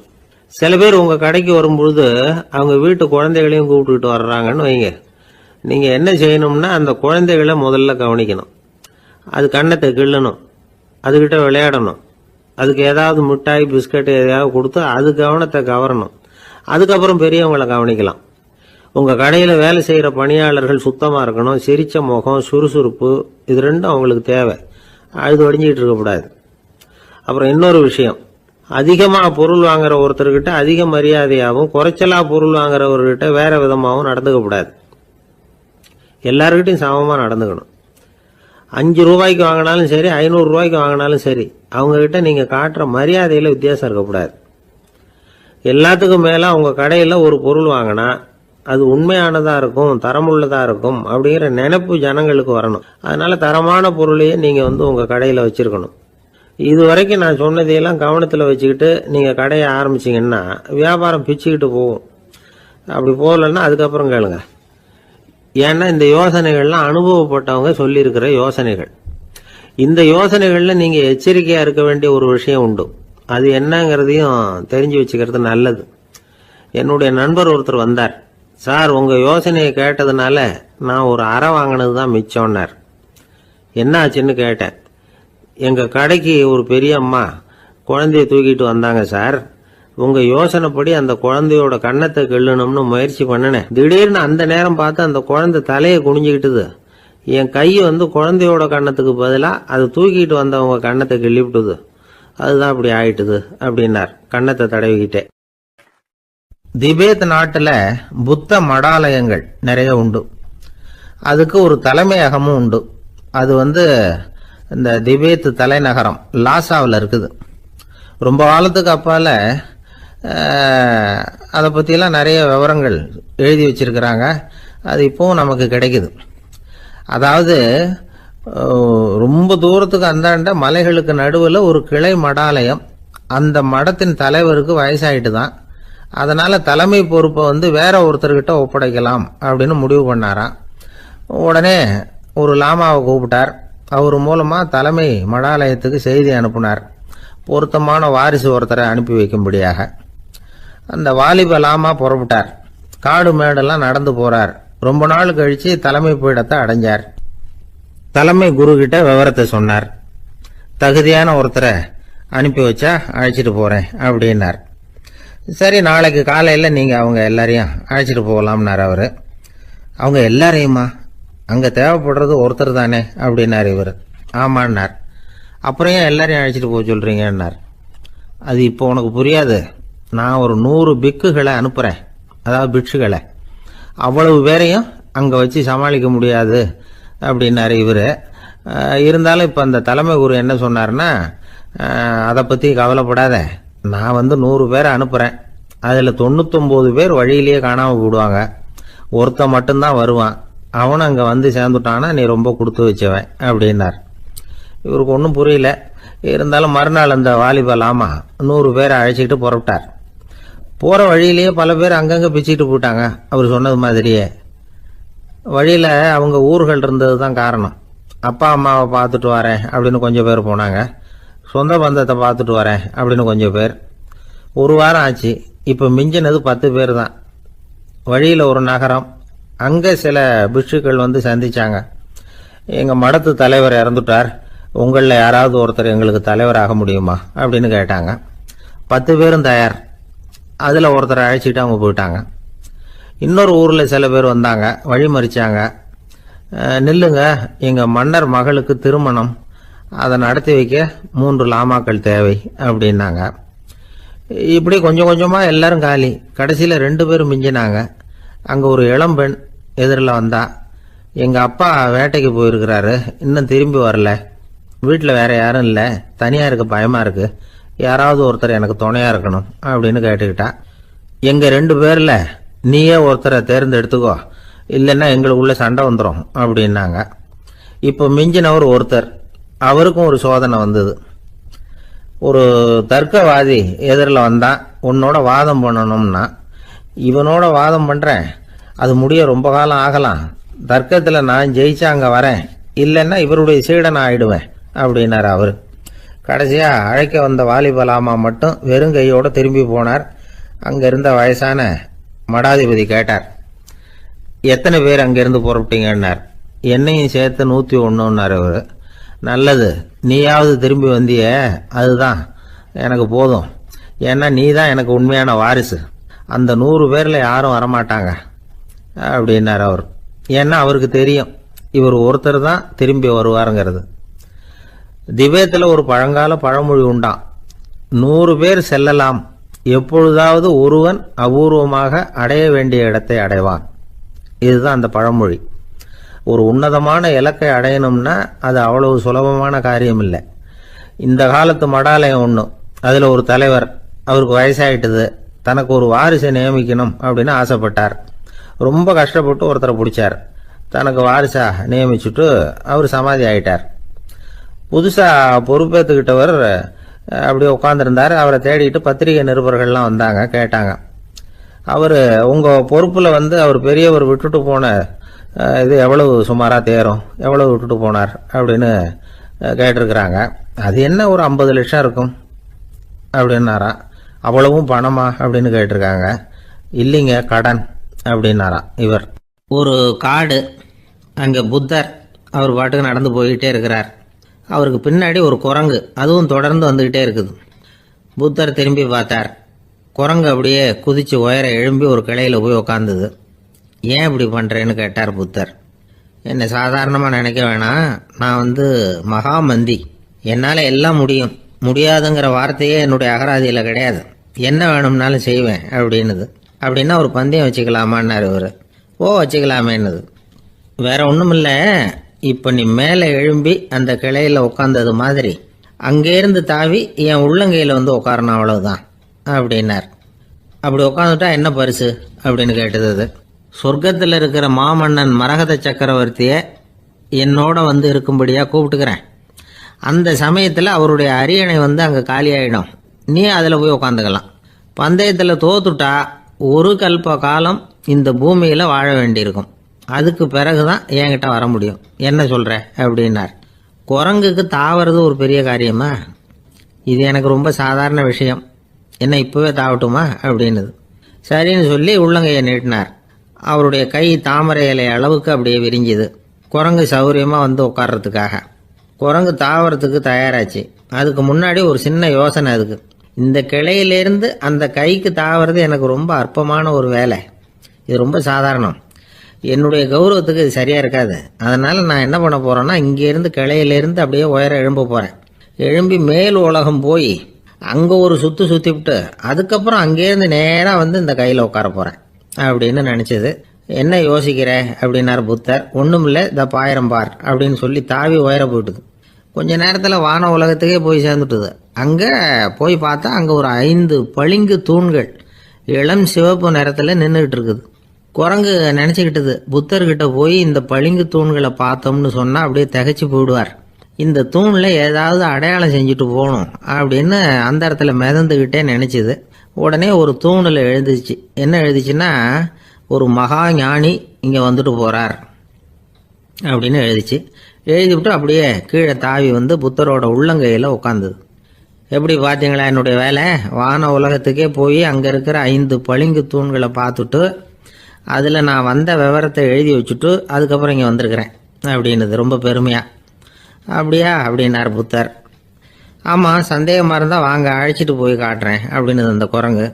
அதுக்கு தேவையில்லை, அப்படியே கொஞ்சம் கீழே குனிஞ்சு பார், தெரியும் அப்படின்னார் புத்தர். அங்கே பார்த்தா புத்தரோட உள்ளங்கை தெரிஞ்சுது. நல்லா உத்து பார்த்துது. அவரோட ஒரு விரலில் அது எழுதிய வாசகம் தெரிஞ்சுது. குரங்கு யோசனை பண்ணிச்சு, அப்படின்னா வானத்தில் நான் பார்த்தது புத்தரோட விரல்களா அப்படின்னு யோசிச்சுது. இதை புரிஞ்சுக்கிட்ட உடனே அந்த குரங்கோட கர்வம் அழிஞ்சு போச்சான். நம்ம மனசு தான் இந்த குரங்கு. மனம்ங்கிறதும் ஆணவம்ங்கிறதும் ஒரு நாணயத்தின் 2 பக்கங்கள். மனம் உள்ளவரை ஆணவமும் இருக்கும். மனம் அழிஞ்சாதான் ஆணவம் அழியும். மனம் அழிய வேண்டும் அப்படின்னு பெரியவங்க சொல்றது இந்த அர்த்தத்தில் தான். நம்ம ஆளுங்க சவால் விடுறதெல்லாம் வேற மாதிரி. ஒருத்தன் ஒரு வாய்க்காலை தாண்டுறேன்னு பந்தயம் கட்டி தாண்ட முடியாமல் வாய்க்காலில் விழுந்து காலை உடச்சிக்கிட்டு கட்டு போட்டுக்கிட்டு வந்தான். ஏண்டா அப்படின்னு கேட்டாங்க. நான் பந்தயம் கட்டின நேரம் சரியில்லை அப்படின்னா. எப்படிறான்னு கேட்டிருக்காங்க. வாய்க்காலில் தண்ணி இருக்கிற நேரமாக பார்த்து பந்தயம் கட்டியிருக்கணும் அப்படின்னா. ஒரு ஊரில் ஒரு ஆள் இருந்தான். அவனுக்கு ஒரே ஒரு மகள். அவளை நல்ல இடத்துல கட்டி கொடுக்கணும்னு ஆசைப்பட்டான். அதுக்காக மாப்பிள்ளை தேடிக்கிட்டு இருந்தான். அவன் கொஞ்சம் வசதியான ஆள். அதனால் நிறைய பேர் வந்தாங்க. இருந்தாலும் ஒரு நல்ல குணமுள்ள மாப்பிள்ளையாக இருக்கணும் அவன் எதிர்பார்த்தான். அப்படி இருக்கணும்னு தொடர்ந்து முயற்சி பண்ணான். கடைசியாக ஒரு 3 பேர் கிடைச்சாங்க. அந்த 3 பேரில் யாரை தேர்ந்தெடுக்கிறது, இதுதான் அவனுக்கு வந்த குழப்பம். இந்த நிலைமையில் ஒரு பெரியவரை தேடி போனான். அவர்கிட்ட தன்னுடைய பிரச்சனையை சொன்னான். அவர் கொஞ்சம் யோசனை பண்ணார். அதுக்கப்புறம் 3 பேரையும் கூப்பிட்டார். இதை பாருங்கப்பா, உங்கள் 3 பேருக்கும் 3 மாத கால அவகாசம் தர்றேன். நீங்கள் இப்போ போகலாம். 3 மாதம் கழித்து திரும்பி வரலாம். அப்படி வரும்பொழுது இந்த 3 மாத காலத்தில் நீங்கள் செஞ்ச நல்ல காரியம் ஏதாவது ஒன்று சொல்லணும். அதை வச்சு உங்களில் ஒருத்தரை நாங்கள் தேர்ந்தெடுத்துக்கிறோம் அப்படின்னு சொன்னாராம். 3 பேரும் சரின்னு சொல்லிவிட்டு திரும்பி போயிட்டாங்க. 3 மாதம் ஆச்சு. அதுக்கப்புறம் ஒரு நாள் திரும்பி வந்தாங்க. அவர் அவங்கள கூப்பிட்டு உட்கார வச்சார். அப்புறம் கேட்டார், இப்போ சொல்லுங்கள், இந்த 3 மாத காலத்தில் நீங்கள் செஞ்சுருக்கிற ஏதாவது ஒரு நல்ல காரியத்தை சொல்லுங்க அப்படின்னார். முதல்ல ஒருத்தன் எழுந்திரிச்சு நின்னான். ஐயா, எங்கள் அப்பா இறந்த பிறகு அவரோட கணக்கு வழக்குகளை எடுத்து பார்த்துக்கிட்டு இருந்தேன். அவர் ஒரு வியாபாரிகிட்ட 10,000 ரூபா கடன் வாங்கியிருக்கிறதாக எழுதியிருந்தார். அந்த வியாபாரியும் இப்போ உயிரோடு இல்லை. இருந்தாலும் அந்த வியாபாரியோட மகனை தேடி கண்டுபிடிச்சேன். கணக்கு புத்தகத்தை காட்டினேன். உங்கள் அப்பா கிட்ட 10,000 ரூபா கடன் வாங்கியிருக்கிறதாக இதை எழுதியிருக்கிறார். அதனால் அதை திருப்பி கொடுக்கறதுக்காக வந்திருக்கிறேன். இந்தாங்க அந்த பணம் அப்படின்னு சொல்லி கொடுத்துட்டு வந்துட்டேன் அப்படின்னு நானும். இதை பெரியவர் கவனமாக கேட்டுக்கிட்டார். அதுக்கப்புறம் 2வது இளைஞன் எழுந்திரிச்சான். ஐயா, நான் போன மாதம் ஒரு நாள் ராத்திரி வேளையில் ஒரு காட்டுப்பாதை வழியாக எங்கள் ஊருக்கு போய்கிட்டு இருந்தேன். அந்த சமயத்தில் அந்த வழியாக வந்துக்கிட்டு இருந்த ஒரு வழிப்போக்கர்கிட்ட 4-5 திருடர்கள் வம்பு வளர்த்து அவர்கிட்ட இருந்த பொருளை எல்லாம் கொள்ளையடிச்சிக்கிட்டு இருந்தாங்க. நான் உடனே ஒரு குச்சியை எடுத்துகிட்டு ஓடினேன். அந்த திருடர்களை அடித்து விரட்டினேன். பொருளை எல்லாம் மீட்டு அந்த வழிப்போக்கர்கிட்ட ஒப்படைச்சேன். அவரை பத்திரமா அழைச்சிக்கிட்டு போய் அவர் வீட்டில் விட்டுட்டு வந்தேன் அப்படின்னு நானும். இதையும் பெரியவர் கவனமாக கேட்டுக்கிட்டார். அடுத்தபடியாக 3வது இளைஞன் எழுந்திரிச்சான். ஐயா, போன மாதம் ஒரு நாள் நான் ஒரு மலைப்பாதை வழியாக போய்கிட்டு இருந்தேன். மலைப்பாதை விளிம்பில் ஒரு மதகு கட்டை, அது மேலே ஒரு ஆள் படுத்து தூங்கிட்டு இருந்தான். அந்த பக்கம் தவறி உருண்டு விழுந்திருந்தான்னா அதில் பாதாளம். அது மலையடி வாரத்தில் போய் தான் விழணும். அவ்வளவு பள்ளம். அது தெரியாமல் அவன் பாட்டுக்கு தூங்கிட்டு இருந்தான். நான் உடனே அவன்கிட்ட ஓடி போய் குனிஞ்சு அவன் முகத்தை பார்த்தேன். அப்போ தான் புரிஞ்சுது, அவன் ஏற்கனவே எனக்கு தெரியும். அவனை எனக்கு நிறைய கெடுதல் பண்ணியிருக்கிறான், இடைஞ்சல் கொடுத்தவன். இருந்தாலும் ஐயோ பாவம்னு நினச்சி அவனை எழுப்பி பாதுகாப்பாக வேற ஒரு இடத்துல படுக்க வச்சுட்டு வந்தேன் அப்படின்னு நானும். பெரியவர் இதையும் கேட்டுக்கிட்டார். அதுக்கப்புறம் அவங்க 3 பேரையும் பார்த்து, நீங்கள் போகலாம், நாங்கள் யோசித்து முடிவு பண்ணி உங்களுக்கு சொல்லி அனுப்புகிறோம் அப்படின்னாராம். அந்த இளைஞர்கள் புறப்பட்டு போயிட்டாங்க. அதுக்கப்புறம் அந்த பெண்ணோட அப்பாவை பார்த்து சொன்னார், இந்த 3 பேருமே நல்ல பிள்ளைங்க தான், அதில் ஒன்றும் சந்தேகம் இல்லை. இருந்தாலும் இந்த 3 பேர் செஞ்ச செயல்களையும் ஒப்பிட்டு பார்க்க வேண்டியிருக்கு. முதல் இளைஞன் நேர்மைக்கு எடுத்துக்காட்டாக விளங்குறான். இந்த காலத்தில் இது மாதிரி இளைஞர்களை பார்க்கறது ரொம்ப கஷ்டம்தான். இருந்தாலும் அவன் கடமையை தான் செஞ்சான். 2வது இளைஞன் நல்ல வீரன், தைரியசாலி. ஒரு வீரன் எதை செய்யணுமோ அதைத்தான் இவன் செஞ்சான். இவன் ஒரு லட்சிய மனிதன். 3வது இளைஞன் தன்னுடைய பகைவனுக்கே உதவி செஞ்சிருக்கான். அவன் உயிரை காப்பாற்றியிருக்கிறான். பகைவனுக்கு அருள்வதுங்கிறது ஒரு சாதாரண மனுஷனால் செய்யக்கூடிய காரியம் இல்லை. பகையை மறக்கிறதும் பகைவனுக்கு அருள்வதும் தெய்வீக பண்புகள். அதனால் இவனையே உன்னுடைய மகளுக்கு ஏற்ற மாப்பிள்ளையா தேர்ந்தெடுக்கலாம் அப்படின்னு சொன்னாங்களாம். ஒரு நல்ல நாளில் அவங்களுக்கு திருமணம் நல்ல விதமாக நடந்து முடிஞ்சுதான். இது சுவாமி சின்மயானந்தர் சொல்லியிருக்கிற ஒரு கதை. இதிலேருந்து நாம் புரிந்து கொள்ள வேண்டிய ஒரு கருத்து, நமக்கு கெடுதல் பண்ணவங்களுக்கும் நாம் நல்லது செய்யணும். ஆனால் நடைமுறையில் அப்படி நம்மளால் செய்ய முடியறதில்ல. அதுதான் சிக்கல். நம்மால் ஒருத்தங்கிட்ட கேட்டேன், ஏண்டா உன்னுடைய பகைவன் ஒருத்தன் அது மாதிரி ஒரு மலைப்பாதை மதகு கட்டையில் படுத்திருந்தா உடனே நீ என்ன நினைப்ப அப்படின்னு கேட்டோம். இது ஒரு அருமையான சந்தர்ப்பம்னு நினைப்பேன் அப்படின்னா. எதுக்குன்னு கேட்டோம். அவனை அந்த பக்கமாக உருட்டி கீழே தள்ளுறதுக்கு அப்படின்னா. ஒரே ஒரு ஊரில் ஒரு பாதிரியார் இருந்தார். ரொம்ப நாள் சந்தோஷமாக வாழ்ந்தார். ஒரு நாள் அவர் மடத்து சமையல் அறையில் பாத்திரங்களை கழுவி துலக்கி சுத்தப்படுத்திக்கிட்டு இருந்தார். அந்த சமயத்தில் ஒரு தேவதூதன் அவர் முன்னாடி வந்து நின்னான். இவர் நிமிர்ந்து பார்த்தார்.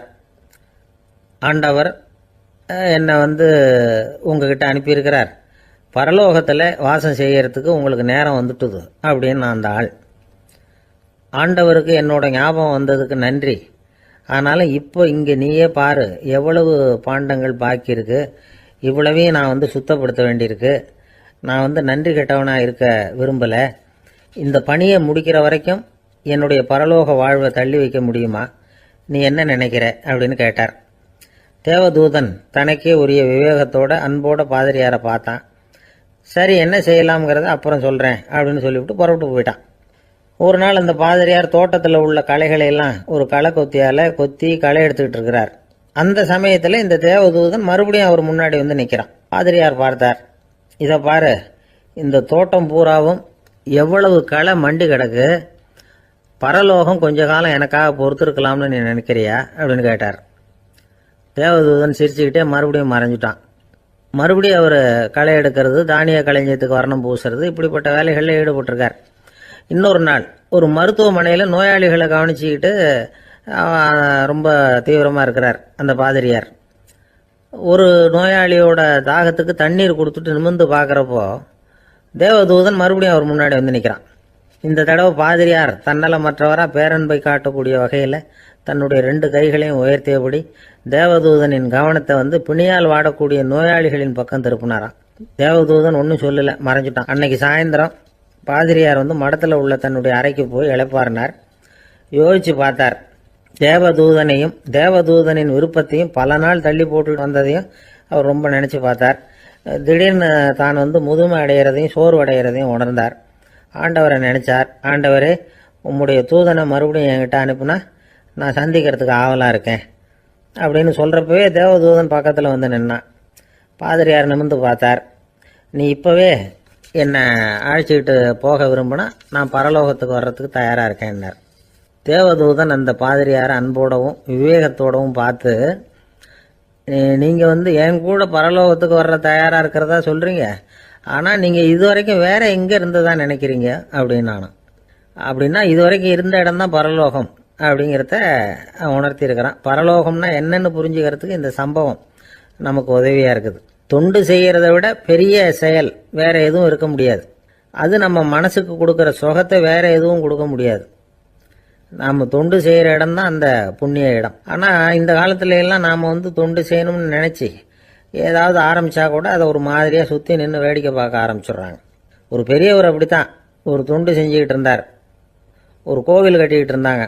அதில் ஒரு இடத்துல ஒரு பலகையை வச்சு ஆணி அடிக்கிற வேலையை செஞ்சுக்கிட்டு இருந்தார் அந்த பெரியவர். ஒரு சின்ன பையன் அதை ரொம்ப ஊக்கமாக அக்கறையாக கவனிச்சுக்கிட்டு இருந்தான். பெரியவர் இதை கவனித்தார். என்னப்பா பார்க்குற, உனக்கும் இது மாதிரி தொண்டு செய்யணும்னு ஆசையாக இருக்கா அப்படின்னு கேட்டார். அதுக்கு அந்த பையன் சொல்கிறான், அப்படி இல்லைங்க, நீங்கள் ஆணி அடிக்கிறப்போ கையில் சுத்தியால் அடிச்சுக்கிட்டா எப்படி துடிப்பீங்க, எப்படி கத்துவீங்கன்னு தெரிஞ்சுக்கிறதுக்காக அதை பார்க்கணும்னு ஆசை, அதுக்காக தான் காத்துக்கிட்டு இருக்கேன் அப்படின்னு நான். ஒருத்தர் சிகரெட்டும் கையுமா வந்தார். சார், இந்த புகைப்பிடிக்கிற பழக்கத்தை நிறுத்தி போடணும்னு தான் பார்க்குற முடியலன்னார். புகைப்பிடிக்கிறத நிறுத்துறது ரொம்ப சுலபம் சார் அப்படின்னார் இன்னொருத்தர். எப்படி சொல்கிறீங்கன்னு கேட்டார் அவர். நான் கூட ஏற்கனவே 10 தடவை அந்த பழக்கத்தை நிறுத்தி இருக்கிறேன் சார் அப்படின்னார் இவர். இதுலேருந்து என்ன தெரியுது? புகைப்பழக்கத்தை திடீர்னு விட்டு விடுறதுங்கிறது ரொம்ப கஷ்டம்னு தெரியுது. இருந்தாலும் இது சம்பந்தமான ஆராய்ச்சி, அனுபவம், இது ரெண்டையும் அடிப்படையாக வச்சு சில வழிமுறைகளை சொல்கிறாங்க. அதாவது புகைப்பிடிக்கிறத நிறுத்துறதுக்கு 10 வழிகள் உண்டு அப்படின்னு சொல்கிறாங்க. அது என்னங்கிறத தெரிஞ்சுக்கிட்டா உபயோகப்படுதான்னு பார்க்கலாமே. முதல் கருத்து என்னன்னா, கொஞ்ச நாளைக்கு புகைப்பிடிக்கிற நண்பர்களை விட்டு விலகி இருக்கணும். இதனால் புகைப்பிடிக்கிற ஆசை குறையும். அந்த பழக்கத்தை மறுபடியும் ஆரம்பிக்கப்படாதுங்கிற எண்ணம் உறுதிப்படும். 2வது கருத்து, புகைப்பிடிக்கிறதை எதிர்த்து தீவிரமாக பிரச்சாரம் செய்ய ஆரம்பிச்சிடணும். அது அடுத்தவங்களுக்கும் உபயோகப்படும், உங்களுக்கும் உபயோகப்படும். உங்கள் உள்ளுணர்வை அது தூண்டும், உங்களை உறுதி கொள்ள வைக்கும். மூன்றாவது கருத்து என்னன்னா, தினமும் 2 தடவை குளிக்கணும். எப்படி தெரியுமா? முதல்ல வெது வெதுப்பான தண்ணீர், அப்புறம் குளிர்ந்த தண்ணீர், இப்படி மாறி மாறி குளிக்கணுமா. 4வது கருத்து, உடற்பயிற்சிகள் செய்யணும். மூச்சு வாங்குற மாதிரியான பயிற்சிகள் ரொம்ப நல்லதான். பிராணாயாமம் அப்படிங்கிற மூச்சு பயிற்சி ரொம்ப நல்லதுங்கிறாங்க. அப்புறம் 5வது கருத்து, சாப்பாடு மிதமாக இருக்கணும், சீராக இருக்கணும். பச்சை காய்கறிகள், பழங்கள் சாப்பாட்டில் சேர்த்துக்கலாம். அடிக்கடி கொஞ்சம் கொஞ்சமாக சாப்பிட்டு ரத்தத்தில் சர்க்கரையின் அளவை பராமரிக்கணும். இது நரம்புகளை அமைதிப்படுத்தும். 6வது கருத்து என்னன்னா, ரொம்ப நேரம் பசியோடு இருக்கக்கூடாது. புகைப்பிடிக்கிறத நிறுத்த முயற்சி செய்யும் பொழுது எடை குறைப்பு நடவடிக்கைகளை மேற்கொள்ளக்கூடாது. 7வது கருத்து, காப்பி, தேநீர், மதுபானம், அப்புறம் போதைப் பொருள்கள் கலந்த உணவுகள் இதெல்லாம் வேணாம். புகைப்பிடிக்கிறத அதெல்லாம் ஊக்கப்படுத்தும். கடுகு, மிளகு, அப்புறம் காரமான பொருள்களை தவிர்க்கணும். உப்பு அளவை குறைக்கணும். தினமும் 10 குவளை தண்ணீராவது குடிக்கணும். வெறும் தண்ணி புகைப்பிடிக்கிற ஆவலை தணிக்குதான். 8வது கருத்து, கையில் சிகரெட்டு, புகையில ஏதாவது இருந்தால் உடனே தூக்கி எறிஞ்சிருங்க. அது கையில் இருக்கிற வரைக்கும் புகைப்பிடிக்கிற ஆசை வந்துக்கிட்டே இருக்கும். 9வது கருத்து என்னன்னா, இறை நம்பிக்கை உள்ளவங்க புகைப்பிடிக்கிற எண்ணம் வர்றப்போவெல்லாம் பிரார்த்தனை செய்ய ஆரம்பிச்சுடலாம். 10வது கருத்து, உங்களுக்கு ரொம்பவும் வேண்டியவங்க யாரோ அவங்ககிட்ட எல்லாம் நீங்கள் புகைப்பிடிக்கிறத நிறுத்தி விட்டதா சொல்லிவிடுங்க. இந்த 10 வழிகளையும் கடைபிடிக்க ஆரம்பிச்சுட்டா புகைப்பிடிக்கும் பழக்கத்தை நிறுத்தி விடலாம் அப்படின்னு சொல்கிறாங்க அனுபவப்பட்டவங்க. முயற்சி பண்ணி பார்க்கலாம். ஒரு முக்கியமான இடத்துல நின்றுக்கிட்டு இருந்தார் ஒருத்தர். அங்கே இன்னொருத்தர், ஏன் சார் இந்த இடத்துல சிகரெட் பிடிக்கலாமா அப்படின்னு அனுமதி கேட்டார். இந்த இடத்துல சிகரெட் பிடிக்கக்கூடாதுங்க அப்படின்னாரு இவர். நீங்கள் இப்படி சொல்கிறீங்க, ஆனால் இந்த இடத்துல கீழே நிறைய சிகரெட் துண்டுகள் கிடக்குதே, அவங்கெல்லாம் யாரு? அவங்கெல்லாம் உங்கள் மாதிரி என்கிட்ட அனுமதி கேட்காதவங்க அப்படின்னாராம் இவர். ஒரு சீன தேசத்து அரசர் இருந்தார். அவருக்கு வயசாயிட்டுது. அவருக்கு அடுத்தபடியாக அவருடைய புள்ள பட்டத்துக்கு வரணும், ஆட்சி பொறுப்பை ஏற்றுக்கணும். ஒரு நல்ல தலைவனுக்கு இருக்க வேண்டிய பண்புகள்லாம் தன்னுடைய மகனுக்கு இருக்கணும்னு விரும்பினார் அந்த அரசர். அதனால் இளவரசனை பக்கத்தில் இருந்த ஒரு குரு கிட்ட அனுப்புனார்.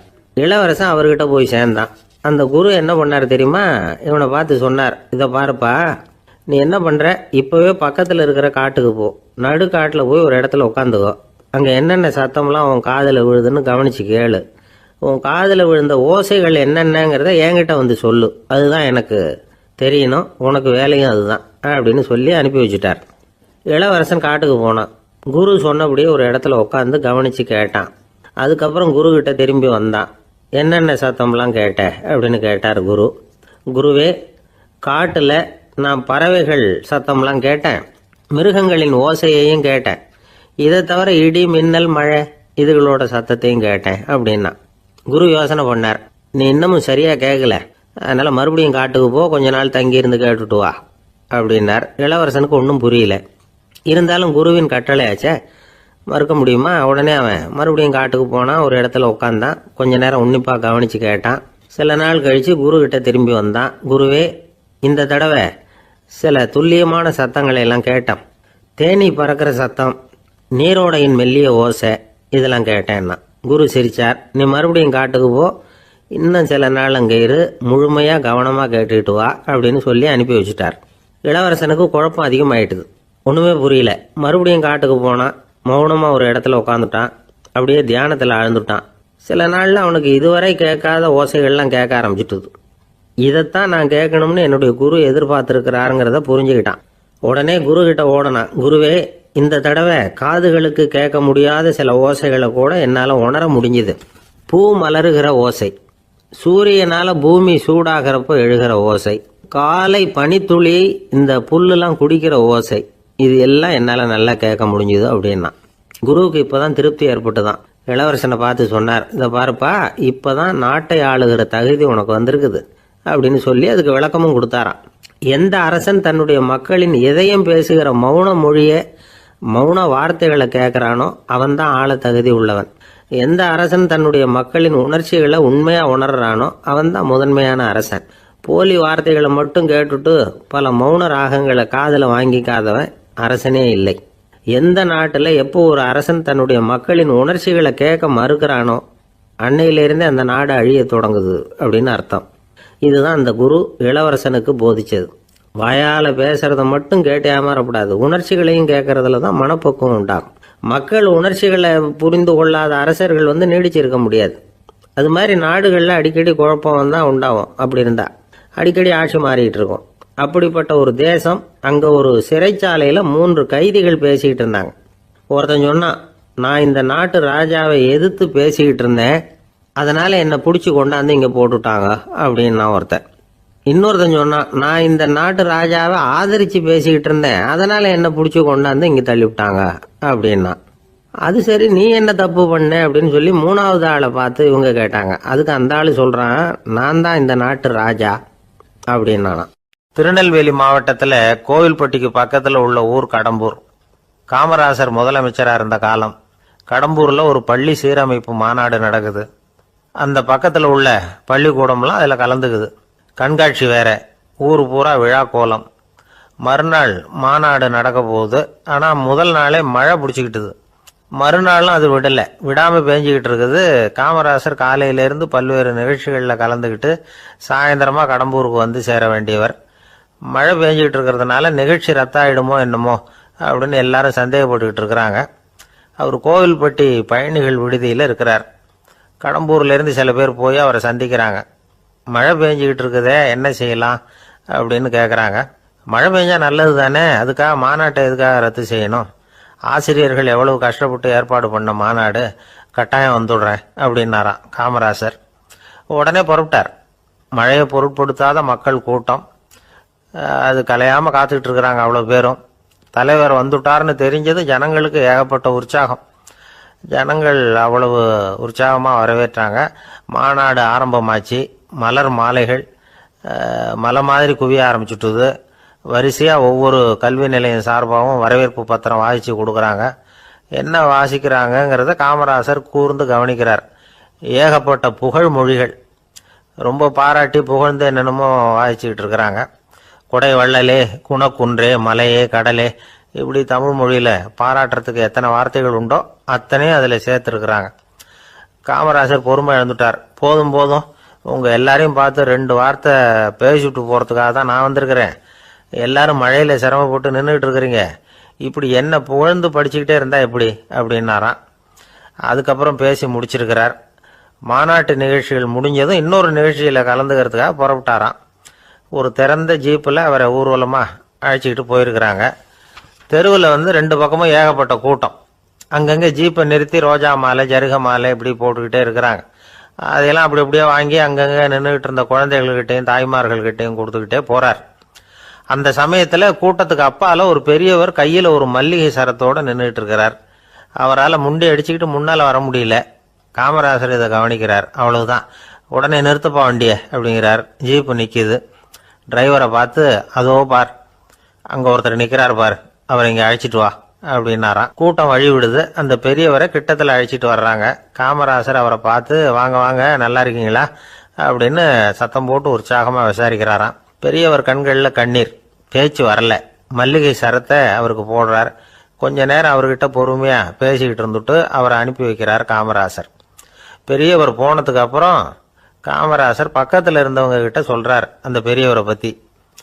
அந்த காலத்தில் ரொம்ப கஷ்டப்பட்டவர் இவர், ஜெயிலுக்கு போனவர் அப்படின்னு ரொம்ப உருக்கமாக நெகிழ்ந்து போய் சொல்கிறார். இதில் ஒரு விஷயத்தை கவனிங்க. தன்னை புகழ்ந்து படிக்கப்பட்ட வாழ்த்து மடலை படிக்க வேணாம்னு தடுத்து நிறுத்தினார். எங்கேயோ ஒரு மூலையில் கையில் ஒரு 4 முழம் மல்லிகை சரத்தோட ஒதுங்கி நின்றுகிட்டு இருந்த அந்த தொண்டரை அவ்வளவு பெரிய கூட்டத்துக்கு நடுவுலையும் தேடி கண்டுபிடிச்சி கிட்டத்தில் கூப்பிட்டு அவர் கொடுத்த அன்பு மாலையை வாங்கி கழுத்தில் போட்டுக்கிட்டார்.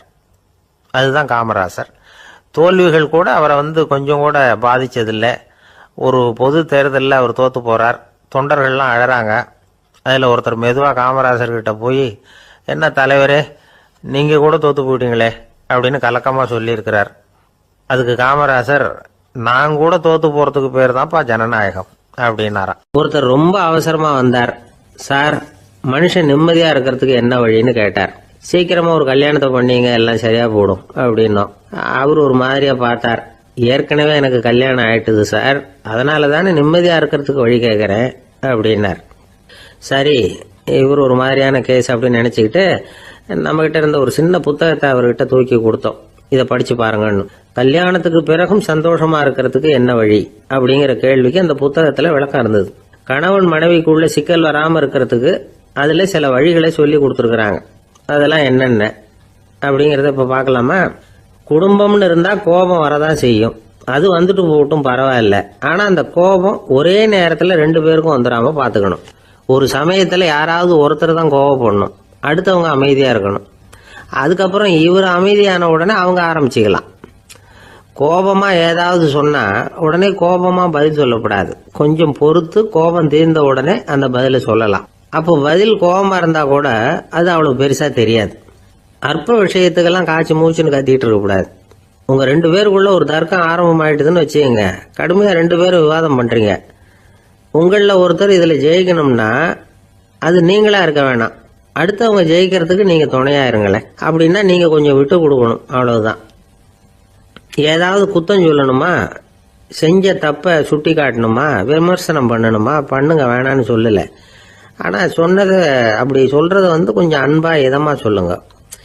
எப்போ நடந்த தவறுகளை எல்லாம் இப்போ போய் மறுபடியும் ஞாபகப்படுத்திட்டு இருக்க வேண்டாம். நான் அப்பவே சொன்னேன் இந்த புடவை வேணாம்னு, நீங்க தான் கேட்கல, இப்ப பாருங்க கிழிஞ்சு போச்சு இப்படின்னு கத்துனாங்க ஒரு அம்மா. எப்போ சொன்னீங்கன்னு கேட்டா ஒரு 10 வருஷத்துக்கு முன்னாடி தீபாவளி சமயத்துல அப்படிங்கிறாங்க. அது என்ன இன்னும் அப்படியே புதுசாவே இருக்கும்? உங்களுக்கு அவர் தான் பெருசு, அவருக்கு நீங்க தான் பெருசு. அதை விட இந்த உலகத்துல வேற எதுவும் முக்கியம் இல்லைன்னு நினைக்கணும். நீ தான் என்னுடைய உலகம்னு எத்தனை தடவை சொல்லியிருப்பீங்க? அதெல்லாம் வெறும் வசனமா போயிடக்கூடாது. ஏதாவது ஒரு பிரச்சனையை பத்தி கடுமையா விவாதம் பண்ணிட்டு இருக்கீங்க, அதை அப்படியே பாதியில விட்டுட்டு படுக்கைக்கு போயிடக்கூடாது. சொச்சத்தை நாளைக்கு பேசிக்கலாம்னு. அப்படி போனா தூக்கம் வராது. பிரச்சனையை ஒரு முடிவு பண்ணிக்கிட்டு அதுக்கப்புறமா தூங்க போகணும். ஒரு நாள்ல ஒரு தடவையாவது உங்க ஜோடியை பாராட்டி நல்ல விதமா கனிவா ஒரு வார்த்தை சொல்லணும் அப்படின்னு தீர்மானம் பண்ணீங்க. ஏதாவது தப்பு பண்ணிவிட்டீங்கன்னா பரவாயில்ல, அதை ஒத்துக்கிறதுக்கும் மன்னிப்பு கேட்கறதுக்கும் தயாரா இருக்கணும். அது ஒன்றும் கேவலம் கிடையாது. வீட்டுக்குள்ள தானே கேட்க போறீங்க, வெளியில யாருக்கு தெரிய போதும்? எப்படியோ உங்களுக்குள்ள ஒரு சமரசம் ஆனா சரிதான். ஒரு தகராறுன்னு எடுத்துக்கிட்டா குறைஞ்சபட்சம் அதுக்கு 2 பேர் தேவை. தனியாவே உட்காந்துக்கிட்டு நான் இப்ப தகராறு பண்ணிட்டு இருக்கிறேன் அப்படின்னு யாரும் சொல்ல முடியாது. 2 பேர் தகராறு பண்றாங்கன்னா பொதுவா அந்த 2 பேர்ல யாரு அதிகமா பேசுறாங்களோ அவங்க பேர்ல தான் தப்பு இருக்கும். அதை மனசுல வச்சுக்கணும். இதெல்லாம் தான் அந்த புத்தகத்துல போட்டிருக்கிற வழிமுறைகள். இவ்வளவும் சரியா வரலன்னா அப்புறமா சொல்லுங்க, வேற புத்தகம் ஏதாவது இருக்கான்னு தேடுவோம். ஒரு கணவன் தன்னுடைய மனைவியை அழைச்சிட்டு ஒரு மனோதத்துவ டாக்டர் கிட்ட வந்தாரா. டாக்டர், எங்களுக்கு கல்யாணம் ஆகி 30 வருஷ காலமா நாங்க ஒரு விஷயத்துல கூட ஒத்து போனதில்லை அப்படின்னு ஆரம்பிச்சார். உடனே அந்த அம்மா குறுக்கிட்டு, அது 30 வருஷம் இல்ல 32 வருஷம் அப்படின்னாங்களாம். இந்த உலகமே ஒரு நாடக மேடை, நாம எல்லாரும் நடிகர்கள். இது ஞானிகள் சொல்றது. இது ஒரு பக்கம் இருக்கட்டும். இந்த உலகத்துக்குள்ள எத்தனையோ நாடக மேடைகள், எத்தனையோ நடிகர்கள், எத்தனையோ நாடகங்கள், இதெல்லாம் எப்படி ஆரம்பமாச்சு? அதுதான் இன்னைக்கு தகவல். அதாவது ஆதி மனிதன் பேச ஆரம்பிக்கிறதுக்கு முன்னாடி சைகையாலேயே எல்லாத்தையும் சொல்லிட்டு இருந்தான். அதனால அப்பவே நடிப்பு ஆரம்பமாயிட்டது. முதல்ல ஒரு வேட்டையத்தான் அவன் நடிச்சு காட்டியிருப்பான். இவன் எப்படி போனான், எதிரில் மிருகம் எப்படி வந்தது, அதோட எப்படி சண்டை போட்டான், எப்படி அடிச்சு கொண்டுட்டு வந்தான், இதை அப்படியே மற்றவங்களுக்கு நடிச்சு காட்டியிருப்பான். ஏன்னா மொழி கிடையாது. இந்த காலத்துல எல்லாம் நாடகங்கள்ல நடிக்கிறவங்கள நடிகர்கள்ங்கிறோம். ஒரு காலத்துல இவங்களுக்கு என்ன பேரு தெரியுமா? திஸ்பியர்கள் அப்படின்னு பேராம். இதுக்கு காரணம் உண்டு.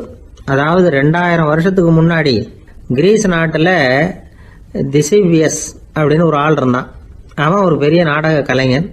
அவன் சில இளைஞர்களை சேர்த்துக்கிட்டான், பயிற்சி கொடுத்தான், நாடக குழுவை உருவாக்கினான். நடிகர்களையும் நாடகத்துக்கு தேவையான பொருள்களையும் ஏற்றிக்கிட்டு போறதுக்கு ஒரு வண்டியையும் தயார் பண்ணான். அந்த வண்டியிலேயே அவன் கிரேக்க நாடு பூராவும் சுத்தினான். ஊர் ஊரா நாடகம் போட்டான். ஒரு ஊருக்கு போனதும் அங்க நாடகம் நடத்த தியேட்டர் இருக்கா அப்படிங்கலாம் பாக்குறது இல்ல அவன். ஏன்னா அப்போலாம் தியேட்டர்னா என்னன்னு தெரியாது. நாடகம்னா அது ஒரு மூடிய கொட்டைக்குள்ளதான் நடத்தணுங்கிறது அப்ப யாருக்குமே தோணல. இந்த வண்டி போகும், அதுவே ஒரு பகுதி அப்படியே ஒரு மேடை மாதிரி விரிச்சுக்கும். அதுல ஏறி நின்றுகிட்டு நாடகத்தை நடிச்சு காட்டுவாங்களாம். மக்கள்லாம் எதிரில் தரையில உட்காந்து அதை பார்த்துக்கிட்டு இருக்கிறது. உலகத்தின் முதல் நடமாடும் தியேட்டர் இதுதானா. இந்த திசிபியஸ் தான் முதலா உலகத்துல நாடகம்ங்கிற பொழுதுபோக்க நடத்தி காட்டினவன் அப்படின்னு சொல்றாங்க. அவன் சொந்தமா நாடகம் எழுதுனா, நடிச்சான், நாடகத்தை இயக்கினான். அதனாலதான் அவனை first man of the theatre அப்படின்னு சொல்லுவாங்க. அவன் தான் நாடக மேடையின் முன்னோடி. கிரேக்கர் காலத்திலேயே நாடக ஆசிரியர்கள், நடிகர்கள், ரசிகர்கள் இவங்கெல்லாம் உருவாயிட்டாங்களாம். நாடகத்தின் சரித்திரத்தில் இந்த 3 பிரிவும் ரொம்ப முக்கியம். அதாவது கிரேக்க தியேட்டர்கள்லாம் திறந்த வெளி மேடைகள் தான். பெரும்பாலும் மலைச்சரிவுகள், அதுவே படிப்படியாக பண்ணியிருப்பாங்க. கீழே அரைவட்ட வடிவில் மேடை, அதுக்கு ஆர்கெஸ்ட்ரான்னு பேர். பிற்காலத்தில் இதில் உட்காந்து இசைக்குழுவினர் வாய்ச்சதுனால இசைக்குழுவுக்கே ஆர்கெஸ்ட்ராங்கிற பேர் வந்துட்டுது. இப்போ கிரேக்க தியேட்டர்களில் ஒன்று, அதோட காலம் கிமு 340. அதை இன்னமும் பாதுகாத்து வச்சிருக்கிறாங்களாம். எபிடாரஸ் அப்படிங்கிற இடத்துல அது இருக்குதான். இன்னமும் அந்த தியேட்டரை பயன்படுத்திட்டு வர்றாங்களாம். சிறந்த கிரேக்க நாடகங்கள்லாம் அங்கே நடிக்கிறாங்களாம். ஆரம்ப காலத்திலேயே கட்டணம் கிடையாது. அப்புறம் பின்னாடி தான் நுழைவு கட்டணம்லாம் அப்படியே வந்துட்டு தான். நடிகர்கள் பளபளப்பான ஆடைகள் உடுத்தி இருப்பாங்களாம்.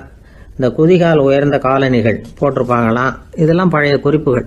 பலவிதமான உருவங்களில் மாஸ்க் அப்படின்னு சொல்லப்படுற முகமூடி. அதனால ஒரே நடிகர் பல வேடங்களில் நடிக்கிறது உண்டான். ஆரம்பத்தில் பெண் நடிகர்கள் கிடையாது, எல்லாம் ஆண் நடிகர்கள் தான். ரோமானியர்கள் தான் முதல் நிரந்தர நாடக மேடையை கட்டினவங்க. அதுதான் முதல் தியேட்டர். கிமு 1048 காலகட்டத்தில் பாம்பிங்கிற நகரத்தில் அதை கட்டியிருக்கிறாங்களாம். கிரேக்க ரோமானிய தியேட்டர்களின் அடிப்படையிலேயே இந்த இத்தாலிய வடிவ அமைப்பாளர்கள் இந்த குதிரை லாட வடிவில் ஒரு ஆடிட்டோரியத்தை உருவாக்கினாங்களாம். இப்படி அதை பற்றி நிறைய தகவல் இருக்குது. 1576 லண்டனில் இந்த வின்ஸ்பர்ரி, அப்புறம் இந்த பில்ட்ஸில், அப்புறம் ஜேம்ஸ் இப்படிங்கிற ஒரு முயற்சியால் தான் இங்கிலாந்தில் முதல் தியேட்டர் உருவாச்சான். அப்படி ஒருத்தர் இருந்தாராம். உலக நாடக மேடையின் வரலாறு இதுதான். அதாவது இப்பெல்லாம் அறிவியல் வளர்ச்சி அதிகமாயிட்டுது. திரைப்படம், தொலைக்காட்சி எல்லாம் வந்தாச்சு. ஒவ்வொரு வீடுமே ஒரு குட்டி தியேட்டர் மாதிரி ஆயிட்டுது. தொலைக்காட்சி முன்னாடி உட்காந்து எழுந்திருக்கவே மனசு வர்றதில்லை. ஒரு அம்மா ஒரு மனோதத்துவ டாக்டரை தேடிட்டு வந்தாங்களாம் இந்த காலத்தில். டாக்டர், எங்கள் வீட்டுக்காரர் எப்போ பார்த்தாலும் டிவி முன்னாடி உட்காந்துக்கிட்டு அதையே வெறிச்சு பார்த்துக்கிட்டு இருக்கிறார், உத்து பார்த்துக்கிட்டு இருக்கார், எனக்கு சந்தேகமாக இருக்குன்னாங்களாம். இது மனக்கோளாறு இல்லைங்க, ஆர்வ கோளாறு, அவ்வளவுதான், இதுக்காக பயப்படாதீங்கன்னாராம் டாக்டர். அப்படி இல்லை டாக்டர், டிவி ஓடும் பொழுது நாம எல்லாம் அதை பார்க்குறோம் சரி, ஆனால் அவர் அப்படி இல்லை, டிவியை நிறுத்தினதுக்கு அப்புறமும் அதையே உத்து பார்த்துட்டு உட்காந்துருக்கிறார், அதனால தான் சந்தேகப்பட்டு உங்ககிட்ட வந்தேன் அப்படின்னாங்களாம். ஒரு அரசனும் அமைச்சரும் ஒரு நாள் ரொம்ப சாவகாசமா பேசிக்கிட்டு இருந்தாங்களாம். அரசன் அமைச்சரை பார்த்து ஒரு கேள்வி கேட்டிருக்கார். ஏங்க அமைச்சரே, ஆசை இல்லாத ஒரு மனுஷனால இருக்க முடியுமா அப்படின்னு. ஏன் முடியாது, துறவி அப்படிங்கிறவங்கெல்லாம் அப்படிப்பட்டவங்க தானே அப்படின்னாராம் அமைச்சர். அவங்கெல்லாம் உண்மையிலேயே ஆசையை விட்டவங்க தானே அப்படின்னு கேட்டாராம் ராஜா. அப்படிதான் இருக்கணும் அப்படின்னாராம் அமைச்சர். அப்படின்னா ஆசையே இல்லாத ஒரு உண்மையான துறவியை நான் பார்க்கணுமேன்னார். அது என்ன பிரமாதம், அதுக்கு நான் ஏற்பாடு பண்ணுறேன் அப்படின்னுட்டார் இவர். சொல்லிவிட்டு உடனே புறப்பட்டு போனார். அங்கே இங்கே தேடினார். அப்புறம் தான் அவருக்கு புரிஞ்சுது உண்மை துறவியை கண்டுபிடிக்கிறது எவ்வளவு கஷ்டமான காரியம்னு. இருந்தாலும் ராஜா கிட்ட சொல்லியாச்சே உண்மை துறவியை காட்டுறேன்னு. இப்போ என்ன பண்ணுறது, ராஜா கிட்ட சொன்னபடி நடக்கலைன்னா அவருக்கு கோவம் வந்துடும். அமைச்சர் ஒரு யோசனை பண்ணார். அவருக்கு ஒரு வழி தெரிஞ்சுது. அதுதான் சரின்னு முடிவு பண்ணார். அதாவது அந்த ஊரில் அவருக்கு தெரிஞ்ச நாடக நடிகர் ஒருத்தர் இருக்கிறார், நல்லா நடிப்பார். அவரை போய் பார்த்தார். இதை பாருப்பா, எனக்காக நீ ஒரு காரியம் செய்யணும்னார். என்னன்னு கேட்டார் அவர். நீ ஒரு துறவி மாதிரி கொஞ்ச நேரத்துக்கு நடிக்கணும். ராஜா உன்னை பார்த்துட்டு போகிற வரைக்கும் நடி, அது போதும், அதுக்காக உனக்கு 10,000 ரூபா தரேன் அப்படின்னார். அவர் எந்த காலத்தில் இவ்வளவு பணத்தை மொத்தமாக பார்த்துருக்கார். அதனால் உடனே சரின்னு ஒத்துக்கிட்டார். அமைச்சர் அரண்மனைக்கு திரும்பி வந்தார். என்ன அமைச்சரே, இன்னுமா ஒரு உண்மையான துறவி கிடைக்கலன்னார். உண்மையான துறவி ஒருத்தரை இப்போ தான் கொஞ்ச நேரத்துக்கு முன்னாடி பார்த்து பேசிவிட்டு வர்றேன். அவர் நம்ம ஊருக்கு வெளியில் குளத்தங்கரையில் உள்ள ஒரு ஆலமரத்துக்கு அடியில் உட்காந்துருக்கிறார் அப்படின்னார் இவர். அப்படின்னா உடனே புறப்படுங்க அப்படின்னார் ராஜா. பரிவாரங்களோடு புறப்பட்டார். அங்கே அந்த மரத்தடியில் அந்த ஆள் வேஷம் போட்டுக்கிட்டு துறவி மாதிரி உட்காந்துருக்கிறான். ராஜா நேராக போனார். அந்த துறவி காலில் பொத்துன்னு விழுந்து வணங்கினார். உடனே ராணி அவர் காலில் விழுந்தாங்க. அடுத்தபடியாக அமைச்சர் விழுந்தார். அவருக்கு தெரியும் இது நம்ம ஆள் தான்னு. இருந்தாலும் என்ன பண்ணுறது, நேரம். அப்புறம் பரிவாரங்கள்லாம் துறவி காலில் விழுந்து ஆசீர்வாதம் வாங்கிட்டாங்க. ராஜா அப்புறமா தங்கத்தட்டில் பொண்ணையும் பொருளையும் வச்சு அந்த துறவிகிட்ட ரொம்ப பணிவாக நீட்டுறார். தாங்கள் தயவு பண்ணி இதை ஏற்றுக்கணும் அப்படின்னு வேண்டிக்கிட்டார். அந்த துறவி பற்று இல்லாமல் அதை பார்த்தார். எல்லாத்தையும் திறந்துட்ட எனக்கு இதெல்லாம் எதுக்காக அப்படின்னு சொல்லி அதை மறுத்துட்டாராம். ஆஹா, உண்மையான துறவியை பார்த்துட்டோம் அப்படிங்கிற ஆனந்தம் அரசருக்கு. ரொம்ப நிம்மதியா திருப்தியா திரும்பி வந்தார் அரண்மனைக்கு. அதுக்கப்புறம் அமைச்சர் யாருக்கும் தெரியாம அந்த துறவிகிட்ட ஓடினார். சொன்ன பிரகாரம் பணத்தை நீட்டினார். இந்தப்பா, நான் உங்ககிட்ட சொன்னபடி 10,000 ரூபா பணம் எடுத்துக்கோ அப்படின்னார். அந்த ஆள் ராஜா கிட்ட சொன்னது மாதிரியே எல்லாத்தையும் திறந்துட்டோம், எனக்கு இதெல்லாம் எதுக்காக வேணாம் அப்படின்னு விட்டாராம். நடிச்ச வரைக்கும் போதும்பா, இனிமே இந்த நாடக வசனம்லாம் வேணாம், வேஷத்தை கலைச்சிரு, பணத்தை வாங்கிக்கோன்னார். இல்லைங்க, இது வேஷம் இல்லை, இது வசனமும் இல்லை, இது உண்மை. கொஞ்ச நேரம் துறவி மாதிரி நடிச்சதுக்கே இந்த தேசத்து ராஜா, ராணி, அமைச்சர், பரிவாரங்கள் எல்லாம் என் காலில் விழுந்து வணங்குறாங்க. அப்படின்னா உண்மையான துறவியா இருக்கிறது எவ்வளவு பெருமையான விஷயம். நான் உண்மையான துறவியா ஆக போறேன், அப்படி முடிவும் பண்ணிட்டேன் அப்படின்னார் அந்த நடிகர். வேஷம் கூட எப்படிப்பட்ட விளைவுகளை உண்டு பண்ணுது பாத்தீங்களா. நம்மால் ஒருத்தன் ரொம்ப வசதியாக தான் இருந்தான். ஒரு நாள் அவன் சொத்து பூரா திருட்டு போயிட்டுது. அதுக்கப்புறம் இவன் துறவி மாதிரி ஆயிட்டான். ஊர் ஊரா சுத்தினான்.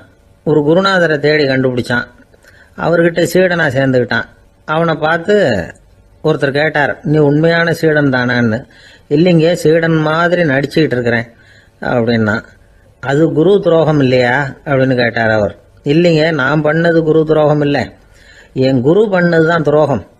என்னுடைய பணத்தை கொள்ளையடிச்சது இவர் தான். அதை எங்க வச்சிருக்காருன்னு கண்டுபிடிக்கிறதுக்காக தான் இவர்கிட்ட வந்து சீடனா சேர்ந்துருக்கிறேன் அப்படின்னா. அந்த ஆள் என்ன கண்ணா பண்ணான்னு திட்டி விட்டான் சார். அதை நினைச்சா எனக்கு ரொம்ப வருத்தமா இருக்கு அப்படின்னு சொல்லி கவலைப்பட்டார் ஒருத்தர். இதுல கவலைப்படுறதுக்கு என்ன இருக்குது அப்படின்னாரு ஒரு பெரியவர். அவர் ஒரு மகான். என்ன சார் இப்படி சொல்றீங்க, ஒருத்தர் நம்ம பார்த்து திட்டுனா வருத்தமா இருக்காதா அப்படின்னார். அது எப்படி வருத்தமா இருக்கும், திட்டுறதுங்கிறது என்ன, அது வெறும் சத்தம் தானே அப்படின்னார் அந்த பெரியவர். நம்ம ஆளுக்கு தலையை பிச்சுக்கலாம் போல இருந்தது. இருக்காத அப்படின்னா நமக்கு அப்படித்தானே தோணுது. அந்த பெரியவர் சொல்றது ரொம்ப பெரிய விஷயம். அதை நாம புரிஞ்சிக்க முயற்சி பண்ணலாம்னா நடைமுறை வாழ்க்கைக்கு அது ஒத்து வர்றது மாதிரி தெரிய மாட்டேங்குது. இருந்தாலும் அந்த பெரியவர் அதுக்கு என்னதான் விளக்கம் கொடுக்கறாருன்னு பாப்போமே. ஒரு ரயில் போயிட்டு இருக்கு, அதுல ஒரு சாது போயிட்டு இருக்கார். அந்த ரயில் அவரு ஹரித்வாரம் போயிட்டு இருக்காரு. அவரு ரயில்ல ஏகப்பட்ட கூட்டம். நம்ம ஊர் ரயில் கேட்க வேணும், டிக்கெட் வாங்கிட்டு கொஞ்சம் பேர், வாங்காத கொஞ்சம் பேர். அது என்னத்துக்கு அனாவசியமா டிக்கெட் அப்படிங்கிற நினைப்புல பாதி பேர். இந்த கூட்டத்துக்கு மத்தியில அந்த சாதுவும் போயிட்டு இருக்கிறார். உட்கார்றதுக்காக இருந்த இடத்துல ஒரு ஆள் படுத்திருக்கிறான். கொஞ்சம் முரட்டு ஆசாமி. அவன் காலு பக்கத்துல கொஞ்சோண்டு இடம் பாக்கி இருந்தது. அந்த இடத்துல இந்த சாது உட்காந்துருந்தார். மெதுவா உட்காந்துக்கிட்டார் போய். ஆனா அந்த ஆளு ராத்திரி பூரா இவரை காலால உதச்சிக்கிட்டே இருக்கிறான். அது இவருக்கு ரொம்ப அவமானமா பட்டுது. அதனால துக்கம் ஏற்பட்டது. இருந்தாலும் அதை ஒரு மாதிரியா சகிச்சுக்கிட்டே இவர் வந்து சேர்ந்தார். பொழுது விடிஞ்சது. அந்த சாது ஹரித்வார் வந்து சேர்ந்தார். அங்க ஒரு பெரிய ஞானியை சந்திச்சார். ராத்திரி ரயில்ல அந்த ஆளு உதைச்சதையும் அதனால தனக்கு ஏற்பட்ட துக்கத்தையும் இந்த சாது அந்த ஞானி கிட்ட சொன்னார். சொல்லிவிட்டு, ஏன் சுவாமி, எனக்கு துக்கம் ஏற்பட்டதே அது தப்பா அப்படின்னு கேட்டார். தவறுதான் அந்த ஞானி. உனக்கு இன்னமும் தேக அபிமானம் போகலைங்கிறது தான் அது காட்டுது. அஷ்டாவக்கிரர் என்ன சொல்றார் தெரியுமா? உண்மையான ஞானி யாராவது தன்னை வந்தனை செய்தால் அதற்காக சந்தோஷப்பட மாட்டார், யாராவது நிந்தனை செய்தால் அதற்காக வருத்தப்பட மாட்டார் அப்படின்னு சொல்றார். நிந்தனைங்கிறது ஒரு ஒலி தான். தேகாபிமானம் இருக்கிற வரைக்கும் இந்த ஒலி நம்மளை வேதனைப்படுத்தும். நான் தேகம் இல்லை, ஆத்மா அப்படிங்கிற நினைவு இருந்தா இந்த ஒலி நம்மளை பாதிக்காது. மனு என்ன சொல்றார் தெரியுமா? ஒரு சாதகன் பாராட்டுதலை விஷம்னு நினைச்சு பயப்படணும், அவமானத்தை அமிர்தம்னு நினைச்சு சந்தோஷப்படணுங்கிறார். அவமானப்பட்டா கவலைப்படாம எப்படி இருக்க முடியும் அப்படின்னு தான் நமக்கு தோணும். அதனாலதான் நம்மள யாரும் இதுக்கு உதாரணமா யாரையும் காட்ட முடியல. புத்தரையும் கபீரையும் உதாரணமா காட்டுறாங்க. அவங்களுக்கெல்லாம் அவமானம் ஏற்பட்டப்போ கவலையே படலையாம். புத்தரை அவமானப்படுத்தணுங்கிறதுக்காக கௌசாம்பி ராணி ஒரு இளம் பெண்ணை கொலை பண்ணி சடலத்தை புத்தர் குடிசைக்கு முன்னாடி போட சொன்னார். போட்டாங்க. புத்தர் தான் அந்த பொண்ணை கெடுத்து கொலை பண்ணி விட்டாருன்னு எல்லாரும் நினைச்சாங்க. ஆனா புத்தர் இதை பத்தி கவலையே படல. அப்புறமா உண்மை தெரிஞ்சதும் புத்தர் புகழ் இன்னும் அதிகமாயிட்டு. ஒரு பெரிய சபையில ஒரு மோசமான பொண்ணு நுழைஞ்சு தனக்கும் கபீருக்கும் சம்பந்தம் உண்டுன்னு சொன்னா கபீர் கவலைப்படல. அவங்க மாதிரியெல்லாம் நாமளும் இருக்க கத்துக்கணும். நிந்தனை, அபகீர்த்தி, அவமானம் எல்லாம் ஆண்டவன் கொடுக்கிற பிரசாதம்னு நினைக்கணும் அப்படின்னு சொல்றார் அந்த ஞானி. இதை கேட்ட இந்த காலத்து ஆசாமி ஒருத்தர், நான் கூட அப்படிதான் சார், யாராவது அவமானப்படுத்தினா கவலைப்பட மாட்டேன், நேற்று கூட ஒருத்தர் என்ன பலார்னு அரைஞ்சுட்டார்.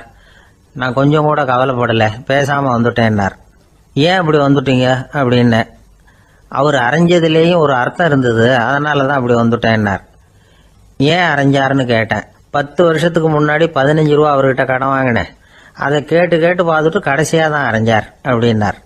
ஆண்டவனுடைய பிரசாதம் இவருக்கு அடிக்கடி கிடைக்கும் போல இருக்கு. அம்மாக்காரங்களுக்கு அடிக்கடி ஏற்படுற கவலை ஒன்று உண்டு. அதாவது குழந்தை சரியா சாப்பிட மாட்டேங்குதே அப்படிங்கிற கவலை. இவங்கெல்லாம் ஒரு விஷயத்த நல்லா புரிஞ்சுக்கணும். குழந்தைகள்ங்கிறவங்க பெரியவங்க மாதிரி இல்லை. அவங்க கடிகாரத்தில் மணியை பார்த்துட்டு சாப்பிட்றதுக்கு உட்கார்ற ரகம் கிடையாது. பசிச்சா சாப்பிடுவாங்க, இல்லைன்னா விளையாடுவாங்க அல்லது தூங்குவாங்க. அது புரியாம அவங்கள கட்டாயப்படுத்தி அல்லது மிரட்டி சாப்பிட வைக்கிறது ரொம்ப தப்பு. ஒரு 8 மாச குழந்தைக்கு 3 மணி நேரத்துக்கு ஒரு தடவை பசிக்கும். அந்த நேரம் பார்த்து சாப்பாடு கொடுத்தா அடம் பண்ணாம அது பாட்டுக்கு சாப்பிட்றோம். அதே குழந்தைக்கு 1 வயசு ஆகிறப்போ 4 மணி நேரத்துக்கு ஒரு தடவை பசிக்கும். இந்த வயசுல இயற்கையாவே பசி குறைஞ்சிருக்கும். அது புரியாம என் குழந்தை முன்னாடி மாதிரி இப்ப சரியா சாப்பிட மாட்டேங்கிறான் அப்படின்னு சில பேர் டாக்டர் கிட்ட போய் சொல்லிக்கிட்டு இருப்பாங்க. இன்னொரு விஷயம், ஒரு குழந்தைக்கு வயசு அதிகமாகிற வேகத்துக்கு உடம்பு எடையும் அதிகமாகிக்கிட்டே போவாது. உடம்பு எடை அதிகமாகிற வேகம் குறைஞ்சிக்கிட்டே வரும். 6 மாச குழந்தைக்கு ஒரு வாரத்துல 150 கிராம் எடை கூடும். ஒரு வயசுல வாரத்துக்கு 71 கிராம் எடை கூடும். இது புரியாம அதிகமா சாப்பாட்டை கொடுத்து குழந்தைய கஷ்டப்படுத்தக்கூடாது. ஏன்னா அளவுக்கு மீறின உணவு அஜீரணத்தை உண்டு பண்ணிவிடும். குழந்தைக்கு ஒரு தட்டில் கொஞ்சமா ஆகாரத்தை வச்சு கொண்டுட்டு போய் கொடுக்கணும். மலை மாதிரி குவிச்சு வச்சா அதை பார்த்ததுமே பசி அடங்கி போயிடும். அடிச்சு மிரட்டி பயமுறுத்தி குழந்தைய சாப்பிட வைக்கிற பழக்கம் இருக்கு பாருங்க, அதுக்கு ஃபுட் ஃபோர்சிங் அப்படின்னு பேரு. இப்படி பண்ணுனா குழந்தைக்கு சாப்பாட்டில் விருப்பம் குறைஞ்சிரும், அதை கண்டாவே வெறுக்க ஆரம்பிச்சிடும்.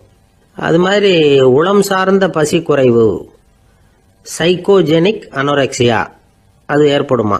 சாப்பாடுங்கிறதே ஒரு தண்டனை மாதிரி தோணும். குழந்தைகளுக்கு பிடிச்ச மாதிரியான ஆகாரத்தை கொடுக்கணும். சத்து அதிகம் இருக்குங்கிறதுக்காக அதுக்கு பிடிக்காத ஆகாரத்தை கொடுத்து கட்டாயப்படுத்தக்கூடாது. குழந்தைகளுக்கு 2 வயசு ஆகிறப்போ இயற்கையாகவே எதிர்மறை குணம் உண்டாகும். அதாவது அந்த எதிர்மறையா பேசுறது. இது மாதிரி சமயங்கள்ல நாம என்ன சொல்றோமோ அதுக்கு நேர்மாறா நடந்துக்கும். ஏட்டிக்கு போட்டி. சாப்பிட சொன்னா விளையாட போவோம், விளையாட சொன்னா சாப்பாடு கேட்கும். இதை புரிஞ்சுக்கிட்டு நடந்துக்கணும். குழந்தை சொன்ன பேச்சை கேட்கலேன்னு கோவப்படக்கூடாது. குழந்தை வளர வளர பிடிவாத குணம் வர்றது சகஜம்.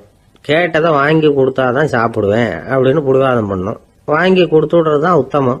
நீங்களும் அதுகிட்ட பிடிவாதம் பண்ணிட்டு இருக்கக்கூடாது. ஏன்னா கேட்டது கிடைக்கலையேங்கிற ஏமாற்றம் கூட குழந்தையோட பசியை குறைச்சிரும். கேட்டது கிடைச்சுட்டா பசி அதிகமாகும். கொடுத்ததை மளமளன்னு சாப்பிட்றோம். குழந்தைகளுக்கு கண்ட கண்ட நேரத்தில் சாப்பிட்றதுக்கு எதையாவது வாங்கி கொடுத்துக்கிட்டு இருந்தா சாப்பாட்டு நேரத்தில் சாப்பிடாம அடம் பண்ண ஆரம்பிச்சிடும். பள்ளிக்கூடம் போகிற பிள்ளைங்க காலை உணவை சரியாக சாப்பிட மாட்டாங்க. அச்சம், அவசரம், பரபரப்பு இதெல்லாம் தான் காரணம். பள்ளிக்கு புறப்படுறதுக்கு ஒரு 3/4 மணி நேரத்துக்கு முன்னாடியே சாப்பாடு போட்டுருங்க, அது சரியாக போடும்.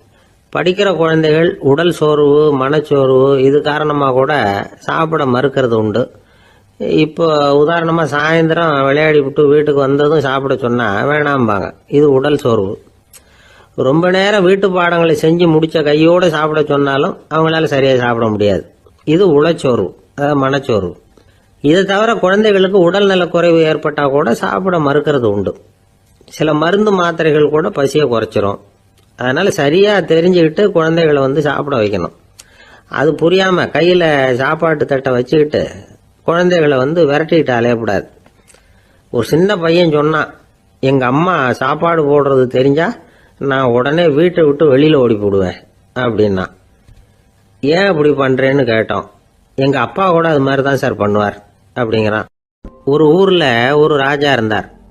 பெரிய அரண்மனையில தான் இருக்கிறார். எல்லா வசதியும் இருந்தது. இருந்தாலும் அவர் எல்லாரும் சொல்றது எப்படி தெரியுமா, பிச்சைக்கார ராஜா. அப்படி ஒரு பேர் அவருக்கு நிலைச்சு போச்சு. ஜனங்களும் சரி, மற்ற தேசங்களில் உள்ளவங்களும் சரி, அவர் அந்த பேர் சொல்லியே குறிப்பிடுறது வழக்கமா போட்டுது. இது அவருக்கு ரொம்ப கவலையா போச்சு. என்ன இது, நம்மளை தேடி வர்றவங்களுக்கெல்லாம் நாம சோறு போடுறோம், நம்ம புகழ்ந்து பாடல் ஏற்றி கொண்டு வர்ற புலவர்களுக்கெல்லாம் அவங்க எப்படி வந்தாலும் ஒருவேளை சோறு போடணுங்கிறது உத்தரவு. இவ்வளவுலாம் செஞ்சும் நம்மளை போய் பிச்சைக்கார ராஜான்னு எல்லாரும் சொல்றாங்களே, அது ஏன், எதுக்காக இப்படி சொல்றாங்க? இதுதான் ராஜாவுக்கு குழப்பம். சரி, இதை பத்தி நம்ம அமைச்சர்கள் கிட்ட கேட்கலாமா அப்படின்னு யோசனை பண்ணார். இந்த விஷயத்த போய் அவங்க கிட்ட எப்படி கேட்கறதுன்னு அவருக்கு தயக்கமா இருந்தது. கௌரவ குறைச்சலா தெரிஞ்சது அவருக்கு. சரி, சாதாரண குடிமக்கள் கிட்ட இதை பத்தி கேட்கலாமா அப்படின்னு யோசனை பண்ணார்.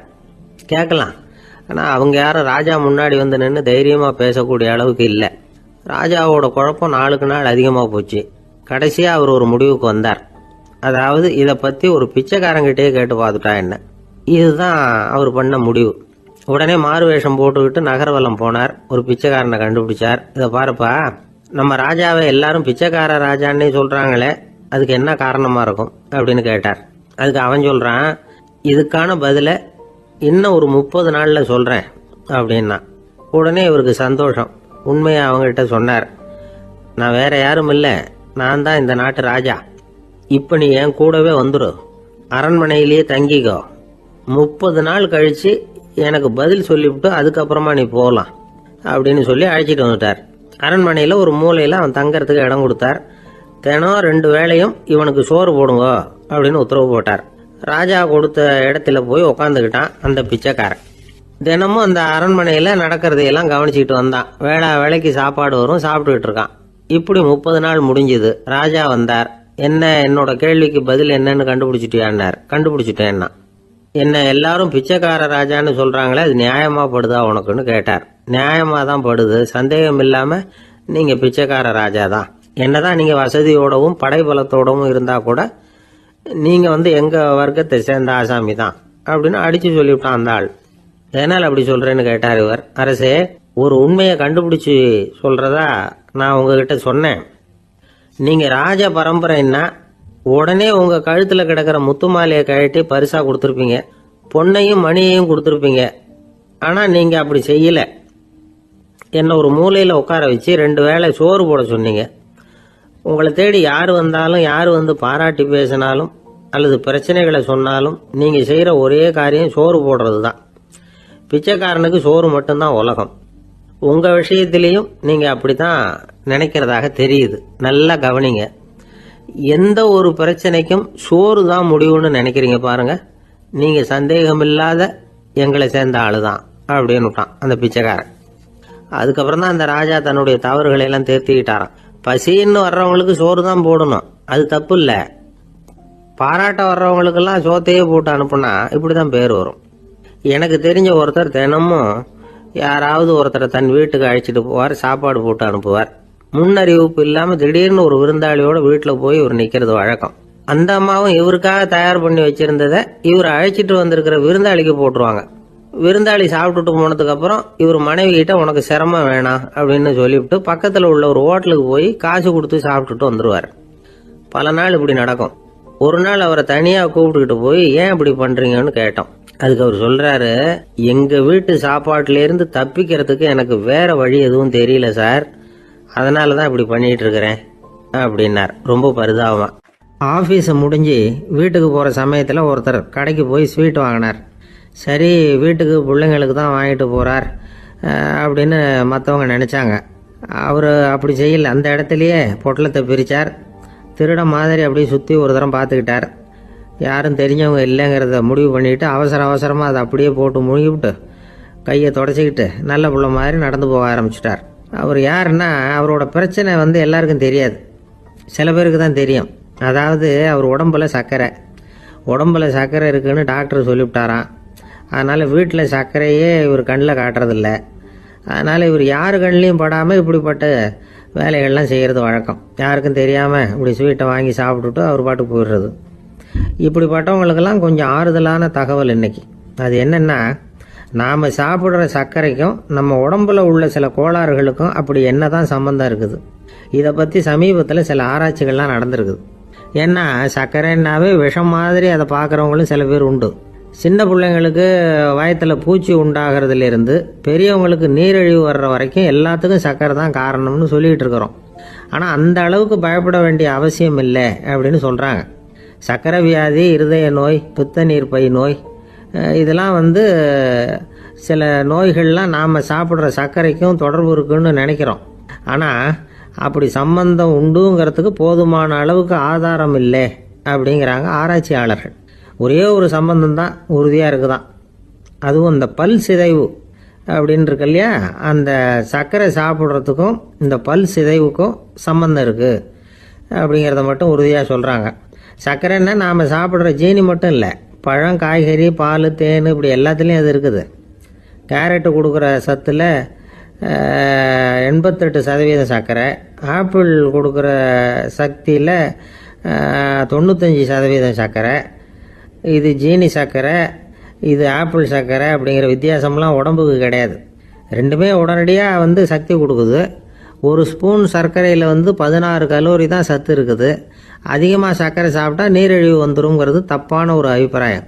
டயபெட்டிஸுங்கிறது ஒரு மெட்டபாலிக் டிசார்டர், அவ்வளவுதான். அதாவது நாம் சாப்பிட்ற சர்க்கரையை நம்ம உடம்பு திறமையாக உபயோகப்படுத்திக்க முடியல அப்படின்னு அர்த்தம். அதனால தான் அதிகமாக இனிப்பு வேணாம்னு சொல்கிறோம். ஏற்கனவே உடம்பால் முடியாத ஒன்றை மறுபடியும் அது தலையில் சுமத்தி அதிகமாக வேலை வாங்க வேணாமே அப்படிங்கிறதுக்காக தான். ஆகாரத்தில் அதிகமாக சர்க்கரை இருந்தால் அதனால் உடனே சர்க்கரை வியாதி வந்துடும்ங்கிறதுக்கு விஞ்ஞான ரீதியாக போதுமான ஆதாரம் இல்லை. அதனால் எப்போவாவது அதிகமாக ஸ்வீட்டு சாப்பிட்டுட்டா ஐயோ அதிகமாக சாப்பிட்டோமோ என்ன பண்ண போகுது தெரியலையே அப்படின்னு நினச்சி மனசை போட்டு குழப்பிக்க வேண்டியதில்லை. பொதுவாக எதுவுமே அதிகமாக வேண்டாம், எல்லாம் சீராக இருந்தால் போதும். நீரிழிவுங்கிறது புதுசாக வந்துட்ட ஒரு நோய் இல்லை, ரொம்ப காலமாகவே இருக்கிற ஒன்று தான். நம்ம முன்னோர்கள் இதை மதுமேகம் அப்படின்னு சொல்லுவாங்க. அதை கட்டுப்படுத்துறதுக்கு அவங்களே சில வழிமுறையை சொல்லி வச்சுருக்கிறாங்க. அது என்னென்னா வேற ஒன்றும் இல்லை, இந்த பாவக்காய், முள்ளங்கி, அருகம்புல், அவ்வளவுதான். வெள்ளை முள்ளங்கி இருக்குல்ல, அதை வாரத்துக்கு 3 நாள் சாப்பிட்டுக்கிட்டு வாங்க. நூலுக்கோல் ரொம்ப நல்லது. இல்லைன்னா முள்ளங்கி சாறு 1 ounce சாப்பிட்டுட்டு வரலாம். ரத்தத்தில் சேர்கிற சர்க்கரை அளவை இதெல்லாம் கட்டுப்படுத்துது. சிறுநீரில் காணப்படுகிற சர்க்கரை அளவையும் சமநிலைப்படுத்துது. தினமும் ஆகாரத்தில் கோதுமை, கேழ்வரகு, வெந்தயம், கருவேப்பிலை, சோயாபீன்ஸ் எது கிடைக்குதோ சேர்த்துக்கலாம். இப்படிலாம் செஞ்சுக்கிட்டு வந்தால் அப்புறம் வீட்டுக்கு தெரியாமல் கடையில் போய் நின்றுக்கிட்டு ஸ்வீட் வாங்கி திருட்டுத்தனமாக சாப்பிட வேண்டிய அவசியமே உங்களுக்கு வராது. 2 ஆசாமிகள் கடற்கரையில் உட்காந்து சாவகாசமாக பேசிக்கிட்டு இருந்தாங்களாம். ஒருத்தர் சொன்னார், இன்னொருத்தருக்கு தெரியாமல் ஸ்வீட்டு சாப்பிட்றதே எப்பவும் இடைஞ்சல் தான் சார். நேற்றுக்கு பாருங்கள் அப்படி தான் சாப்பிட்டுக்கிட்டு இருந்தேன், வீட்டுக்காரி கண்ணில் போட்டுவிட்டுது, அதுக்கப்புறம் ஒரே ரகலையாக போச்சு அப்படின்னாரா. எனக்கு கூட அப்படி தான் சார் ஆகிட்டுது, ஒரே ரகலை அப்படின்னாரா இன்னொருத்தர். நீங்கள் சாப்பிட்டதும் உங்கள் வீட்டுக்காரங்க கண்ணில் போட்டுவிட்டுதா சார் அப்படின்னு கேட்டிருக்காரு இவர். அதுக்கு அவர் சொன்னாராம், அப்படி இல்லை சார், கடைக்காரர் கண்ணில் போட்டுவிட்டுதோ, நான் அவருக்கு தெரியாமல் அந்த ஸ்வீட்டை அவர் கடையிலேருந்து எடுத்திருந்தேன் அப்படின்னு விளக்கம் கொடுத்தாராம் இந்த ஆள். ஒரு மனுஷனுக்கு 3 விதத்தில் கர்வம் உண்டாகிறதுக்கு வாய்ப்பு உண்டு.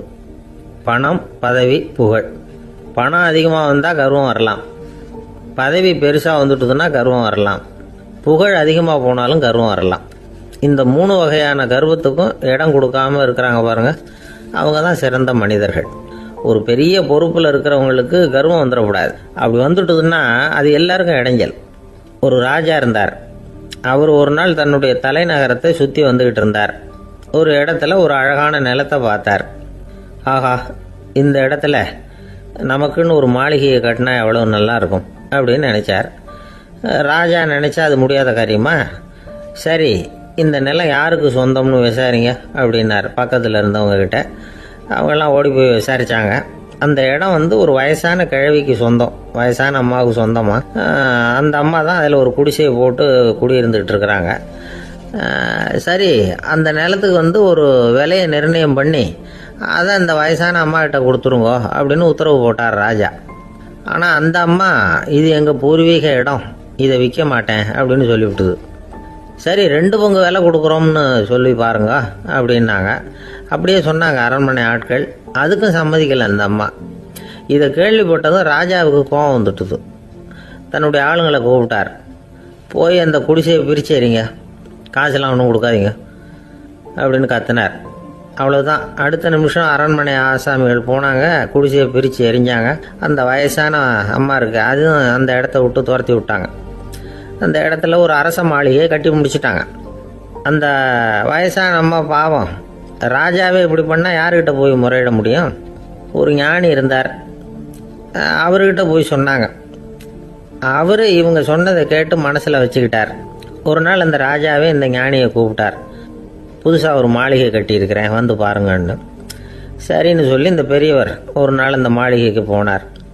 சும்மா போகல, ஒரு கழுதையையும் ஓட்டிகிட்டு போனார். கொஞ்சம் சாக்குகள், வெத்து சாக்கு, அதையும் எடுத்து கழுதை முதுகில் போட்டு கழுதையை ஓட்டிகிட்டு போகிறார். ராஜா பார்த்தார். அவருக்கு இது ஆச்சரியமாக இருந்தது. என்ன இது மாளிகைக்கு வந்துட்டு போங்கன்னு கூப்பிட்டா கழுதை சாக்கு இதெல்லாம் கொண்டு வராரே, ஒன்றும் புரியலையேன்னு நினச்சார். எதுக்காக இதெல்லாம்னு கேட்டார். அரசருடைய தோட்டத்திலேருந்து கொஞ்சம் மண் எடுத்துகிட்டு போகிறதுக்கு ஆசைப்பட்றேன், அதுக்கு நீங்கள் அனுமதி கொடுக்கணும் அப்படின்னாரு இவர். இது என்ன வேடிக்கையான கோரிக்கையாக இருக்குது அப்படின்னு நினச்சார் ராஜா. இருந்தாலும் மண்ணு தானே கேட்குறாரு, எடுத்துகிட்டு போகட்டுமே அப்படின்னு நினச்சார். சரின்னு அனுமதி கொடுத்தார். அந்த பெரியவர் தோட்டத்துக்கு போனார், மண்ணை வெட்டினார், சாக்கில் போட்டு நிரப்புனார். ராஜாவை கொஞ்சம் கிட்ட வாங்கன்னு கூப்பிட்டார். இந்த மண் மூட்டையை தூக்கி கழுதையோட முதுகில் வைக்கணும், கொஞ்சம் உதவி பண்ணுங்கன்னார். பண்ணுறேனே அப்படின்னு சொல்லி ராஜா கிட்ட போனார். மூட்டையை தூக்கி பார்க்குறாரு, முடியல, திணறி போயிட்டார். இப்போ அந்த ஞானி பேசினாராம். அரசே, இந்த ஒரு சாக்கு மண்ணையே உங்களால் தூக்க முடியல, அந்த கிழவிகிட்ட இருந்து அந்த அக்கிரமமாக அபகரித்த இந்த தோட்டம் பூராவையும் சுமக்கணும்னு ஆசைப்படுறீங்களே, அது உங்களால் முடியுமா அப்படின்னு கேட்டாராம். ராஜா யோசனை பண்ண ஆரம்பித்தார். தன்னுடைய செயலுக்காக வருத்தப்பட்டாராம். அந்த வயசான அம்மாவை உடனடியாக வரவழைச்சார். தாயே, தப்பு பண்ணிட்டேன், என்னை மன்னிச்சுக்குங்க, இன்னையிலேருந்து இந்த மாளிகையும் தோட்டமும் உங்களுக்கு தான் சொந்தம் அப்படின்னு சொல்லிவிட்டாராம். போகிறப்ப இந்த உலகத்திலேருந்து எண்ணத்தை எடுத்துகிட்டு போக போகிறோம், அதனால் ரொம்பவும் அலட்டிக்க வேண்டியதில்லை, கர்வப்பட வேண்டியதில்லை அப்படிங்கிறது ஒரு பெரிய உபதேசம். ஒரு பெரிய மனுஷன் சாக கிடந்தார், ரொம்பவும் அழுதார். ஏன் அழறீங்க அப்படின்னு கேட்டாங்க சுற்றி இருந்தவங்க. நான் சாகிறதுக்காக கவலைப்படலை, நான் நம்ம ஜனங்களுக்காக எவ்வளவோ காரியம்லாம் செஞ்சுக்கிட்டு வந்தேன். நான் செஞ்சுக்கிட்டு வந்த சேவையை இனிமேல் யார் செய்ய போகிறாங்க, அது யாரால் முடியும், அதை நினச்சி தான் அழறேன் அப்படின்னாராம். ஒருத்தர் முன்னாடி வந்தார். அதுக்காக நீங்கள் கவலைப்படாதீங்க, உங்கள் சேவையை தொடர்ந்து செய்யறதுக்கு என்ன மாதிரி இளைஞர் பட்டாலும் தயாராக இருக்குது, இருந்தாலும் எங்கள் கவலை என்னென்னா அப்படின்னு இழுத்தார். என்ன சொல்லுங்கன்னு கேட்டார் அவர். நீங்கள் இது வரைக்கும் என்ன சேவை செஞ்சுக்கிட்டு வந்தீங்க, அதுதான் எங்களுக்கு இன்னமும் புரியாத புதிராக இருக்குது அப்படின்னாராம் அவர். ஒரு நண்பர் அவசரமாக என்கிட்ட ஓடி வந்தார். அப்புறம் சொன்னார், என்னால் நம்பவே முடியல சார், என் பையனா இப்படி அப்படின்னு சொல்லி ஆச்சரியப்பட்டார். உங்கள் பையன் அப்படி என்ன தான் செஞ்சுட்டான் அப்படின்னு கேட்டேன். என்னால் முடியாத ஒரு காரியத்தை அவன் செஞ்சுட்டான் சார் அப்படின்னார். அது என்னன்னு தான் சொல்லுங்களேன். என்ன 5வது வகுப்பில் அவன் ஒரே தடவையில் தேறிட்டான் சார், அதாவது ஒரே அட்டம்ப்டில் பாஸ் ஆகிருக்கான் அப்படின்னார். மூச்சு வாங்க. கஷ்டப்பட்டு பரீட்சை எழுதுனது அவன், இவருக்கு ஏன் மூச்சு வாங்குது? நம்மால் செய்ய முடியாத ஒரு காரியத்தை இன்னொருத்தர் செய்யும் பொழுது அது நமக்கு ஆச்சரியமாக இருக்குது. சர்க்கஸ் பார்க்குறோம், ஒருத்தர் அந்த இடத்துல தொங்குறார், அது நமக்கு ஆச்சரியம், ஏன்னா அது நம்மால் முடியாத காரியம். நம்மால் முடியாத ஒன்றை அடுத்தவர் எளிதாக செய்யும் பொழுது நாம் மருள்வது இயற்கை. இதை தான் தொல்காப்பியம் மருட்கை அப்படின்னு சொல்லுது. இந்த வியப்பு இருக்குதே, இது 4 வகையில் ஏற்படுறதாக தொல்காப்பியம் சொல்லுது. அது என்ன 4 வகை? முதல் வகை எப்படின்னா, புதுமையான அரிய செயல்களை செய்கிறது. 2வது வகை என்னன்னா, பெரும் செயல்களை செய்கிறது. 3வது வகை என்னன்னா, மிக நுட்பமான செயல்களை செய்கிறது. 4வது வகை என்னன்னா, ஆக்கம் தரும் செயல்களை செய்கிறது. புதுமை, பெருமை, சிறுமை, ஆக்கமோடு மதினம் சாலா மருட்கை 4 அப்படிங்கிறது தொல்காப்பியம். இன்னைக்கு விஞ்ஞானம் புதுசு புதுசாக எதையோ கண்டுபிடிக்குது. ஆரம்பத்தில் அது ஆச்சரியமாக இருக்குது, அப்புறம் அது நமக்கு பழகி போடுது. வானொலி பெட்டி புதுசாக வந்தப்போ ஒரு பெட்டி பேசுதுங்கிறது எவ்வளோ பெரிய ஆச்சரியம். இப்போ யாரும் அதை ஆச்சரியமாக பார்க்கறதில்ல. மதினம் சாலா மருட்கை அப்படின்னு ஒரு சொற்றொடர் வருது பாருங்க, அதில் கருத்தாழம் உண்டு.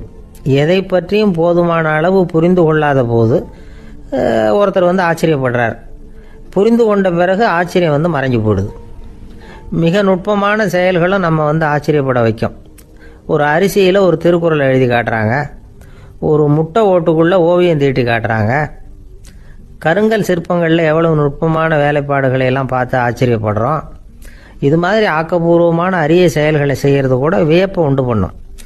குப்பை கூலங்களை கூட வாழ்க்கைக்கு பயன்படுகிற பொருளாக மாற்றுகிறவர்கள் இருக்காங்க, அவர்களுடைய செயல் வியப்பு அளிக்குது. இடைக்காட்டு சித்தர் பாடின 30 நூலில் வர்ற ஒரு பாடல், ஆற்றல் பிறர் அறிதலின் அகம் கிளர்வு உறுதலின் கற்று அறி பாணர் கழுமிய கோடலின் தோற்றம் உருகவே போற்றல் சால் வியப்பே. ஒருத்தருடைய ஆற்றல் தெரியாமல் இருந்தது, அவருடைய அரிய செயலை பார்க்கும் பொழுது வியப்பாக இருந்தது, மனசுக்குள்ள கிளர்ச்சி. பாவலர்கள் இவர்களுடைய புகழை பாடி மற்றவர்களும் தெரிந்து கொள்ளுமாறு செய்கிறார்கள் அப்படிங்கிறது தான் ஒரு யதார்த்தமான உண்மை. ஆக எல்லா வகையிலும் மக்கள் தங்களுடைய வாழ்க்கையில் முன்னேறுவதற்கான வழிகாட்டுகிற ஒரு மெய்ப்பாடு தான் வியப்புங்கிறது. இந்த காலத்தில் நம்ம எப்படியெல்லாம் ஆச்சரியப்பட வைக்கிறாங்க. ஒரு ஆளை பிடிச்சி ஜெயிலில் கொண்டு வந்தாங்க. ஜெயில் அதிகாரி அவனை ரொம்ப ஆச்சரியமாக பார்த்தாரான். இவன் கேட்டான், ஏன் சார் அப்படி பார்க்குறீங்க, நான் இப்போ இங்கே வர்றது உங்களுக்கு ஆச்சரியமாக இருக்குதா அப்படின்னு கேட்டிருக்கான். இதுக்கு ஜெயில் அதிகாரி சொல்லியிருக்கார், நீ இப்போ இங்கே வந்ததில் எனக்கு ஒன்றும் ஆச்சரியம் இல்லைப்பா, ஏற்கனவே நீ இங்கேருந்து விடுதலையாகி போய் 6 மாதம் ஆச்சு, இவ்வளவு லேட்டாக வர்றியே அதுதான் எனக்கு ஆச்சரியமாக இருக்குது அப்படின்னாராம். ஒரு அம்மா தெருவில் உட்காந்து என்னத்தையோ தேடிட்டு இருக்கிறாங்க. அந்த அம்மா ஒரு சுஃபி ஞானி. அவங்க பேர் என்னன்னா ரபியா அல் அடாவியா. அந்த அம்மாவுக்கு கண் கூட தெளிவாக தெரியாது. அந்த பக்கமாக வந்த சில பேர் இவங்களுக்கு உதவி செய்கிறதுக்காக வந்தாங்க. என்ன தேடிட்டு இருக்கிறீங்க அப்படின்னு கேட்டாங்க. இதுக்கு அந்த அம்மா, அந்த கேள்வி அவ்வளோ முக்கியத்துவம் இல்லை, நான் தேடிட்டு இருக்கிறேன், உங்களால் முடிஞ்சால் எனக்கு உதவி பண்ணலாம் அப்படின்னாங்களாம். உதவி செய்ய வந்தவங்களுக்கு ஆச்சரியம். எதை தேடுறோங்கிறது தெரியாமல் இப்படி ஏன் நேரத்தை செலவழிக்கிறீங்க, நாங்கள் எப்படி உங்களுக்கு உதவ முடியும், எங்களுக்கு ஒன்றும் புரியலையே அப்படின்ட்டுருக்காங்க. சரி, உங்களை திருப்தி பண்ணுறதுக்காக சொல்கிறேன், ஒரு குண்டூசி தொலைஞ்சி போச்சு, அதை தேடுறேன் அப்படின்னாங்களாம் அந்த அம்மா. அதுக்கப்புறம் இவங்களும் சேர்ந்து தேட ஆரம்பிச்சிட்டாங்க. கொஞ்ச நேரம் ஆச்சு, ஒன்றும் கிடைக்கல. உதவி செய்ய வந்தவங்களும் அழுத்து போட்டாங்க. அப்புறம் கேட்டாங்க, இதை பாருங்கம்மா, இது ரொம்பவும் பெரிய தெரு, அகலமான தெரு, அதனால் குறிப்பாக நீங்கள் எந்த இடத்துல அந்த குண்டூசியை தொலைச்சிங்க அதை சொல்ல முடியுமான்னாங்களாம். இதுக்கு அந்த அம்மா, நீங்கள் மறுபடியும் அர்த்தமில்லாத கேள்வியை கேட்குறீங்க, உங்கள் கேள்விக்கும் நான் தேடுறதுக்கும் என்ன சம்மந்தம்னாங்களாம். இதை கேட்டதும் அவங்க ஒரு மாதிரி ஆயிட்டாங்க. என்னம்மா நீங்கள் பைத்தியம் மாதிரி பேசுகிறீங்க அப்படின்னாங்களாம். சரி, உங்களை மறுபடியும் திருப்திப்படுத்துறதுக்காக சொல்கிறேன், அதை நான் எங்கள் வீட்டில் தொலைச்சுட்டேன் அப்படின்னாங்களாம். அப்புறம் எதுக்காக இங்கே தேடிட்டு இருக்கிறீங்க அப்படின்னு கேட்டிருக்காங்க. ஏன்னா இங்கே தான் வெளிச்சம் அதிகமாக இருக்குது, அங்கே வீட்டுக்குள்ளே இருட்டாக இருக்குது, அதனால் இங்கே தேடுறேன், வெளிச்சம் உள்ள இடத்துல தானே தேட முடியும் அப்படின்னாங்களாம் அந்த ஞானி. இந்த கதைக்கு என்ன அர்த்தங்கிறத பெரியவங்க சொல்கிறாங்க. அதாவது இந்த தேடுதல்ங்கிறது ஒரு வியாதி. அது நம்ம சதா அலைய வைக்கும், பைத்தியமாக மாற்றுறதுக்கு முயற்சி பண்ணோம். ஒரு காலம் அது நிறைவு அடையவே அடையாது. வாழ்வுங்கிறது ஒரு புரிந்து கொள்ள முடியாத சதா இயங்கி கொண்டிருக்கிற ஒரு செயல். அதுக்கு ஆரம்பமும் இல்லை, முடிவும் கிடையாது. எதையோ தேடணும் அப்படிங்கிற உந்துதல் நமக்குள்ளே இருக்கும், ஆனால் குறிப்பாக எதை தேடிட்டு இருக்கிறோம் அப்படிங்கிறது புரியாது. அப்படி ஏதாவது ஒன்றை தேடி அடைஞ்சிடுறோம்னு வச்சுக்கோங்க, உடனே ஒரு அதிருப்தி வந்துடும். அதனால் வாழ்க்கைங்கிறது சலிப்பு நிறைந்தது அப்படிங்கிற எண்ணத்தை உண்டாக்கிக்கிறோம். ஒன்று அடைஞ்சதுக்கு அப்புறம் இன்னொன்று தேட ஆரம்பிச்சிருவோம். ஆக இந்த தேடல்ங்கிறது நாம் ஒன்று அடைஞ்சாலும் அடையாவிட்டாலும் தொடர்ந்து நடந்துக்கிட்டு தான் இருக்கும். இதுக்கு முடிவே கிடையாது. இந்த உண்மையை நாம் நல்லா புரிஞ்சுக்கணும் அப்படிங்கிறது பெரியவங்களுடைய கருத்து. ஏழையும் தேடுறான், பணக்காரனும் தேடுறான், நோயாளியும் தேடுறான், நோய் இல்லாதவனும் தேடுறான், அதிகாரம் உள்ளவனும் தேடுறான், அதிகாரம் இல்லாதவனும் தேடுறான், முட்டாளும் தேடுறான், அறிவாளியும் தேடுறான். ஆனால் யாரும் இதை தான் தேடி சாதிக்க போகிறோம், இதுதான் முடிவு அப்படின்னு திட்டவட்டமாக சொன்னதில்லை. ஒன்று அடைஞ்சதும் இன்னொன்று தேட ஆரம்பிச்சிடுறாங்க, அவ்வளோதான். அதாவது உங்களின் தேடுபவர் உங்கள் உள்ளேதான் இருக்கிறார், அவரை தேடி கண்டுபிடியுங்கள்.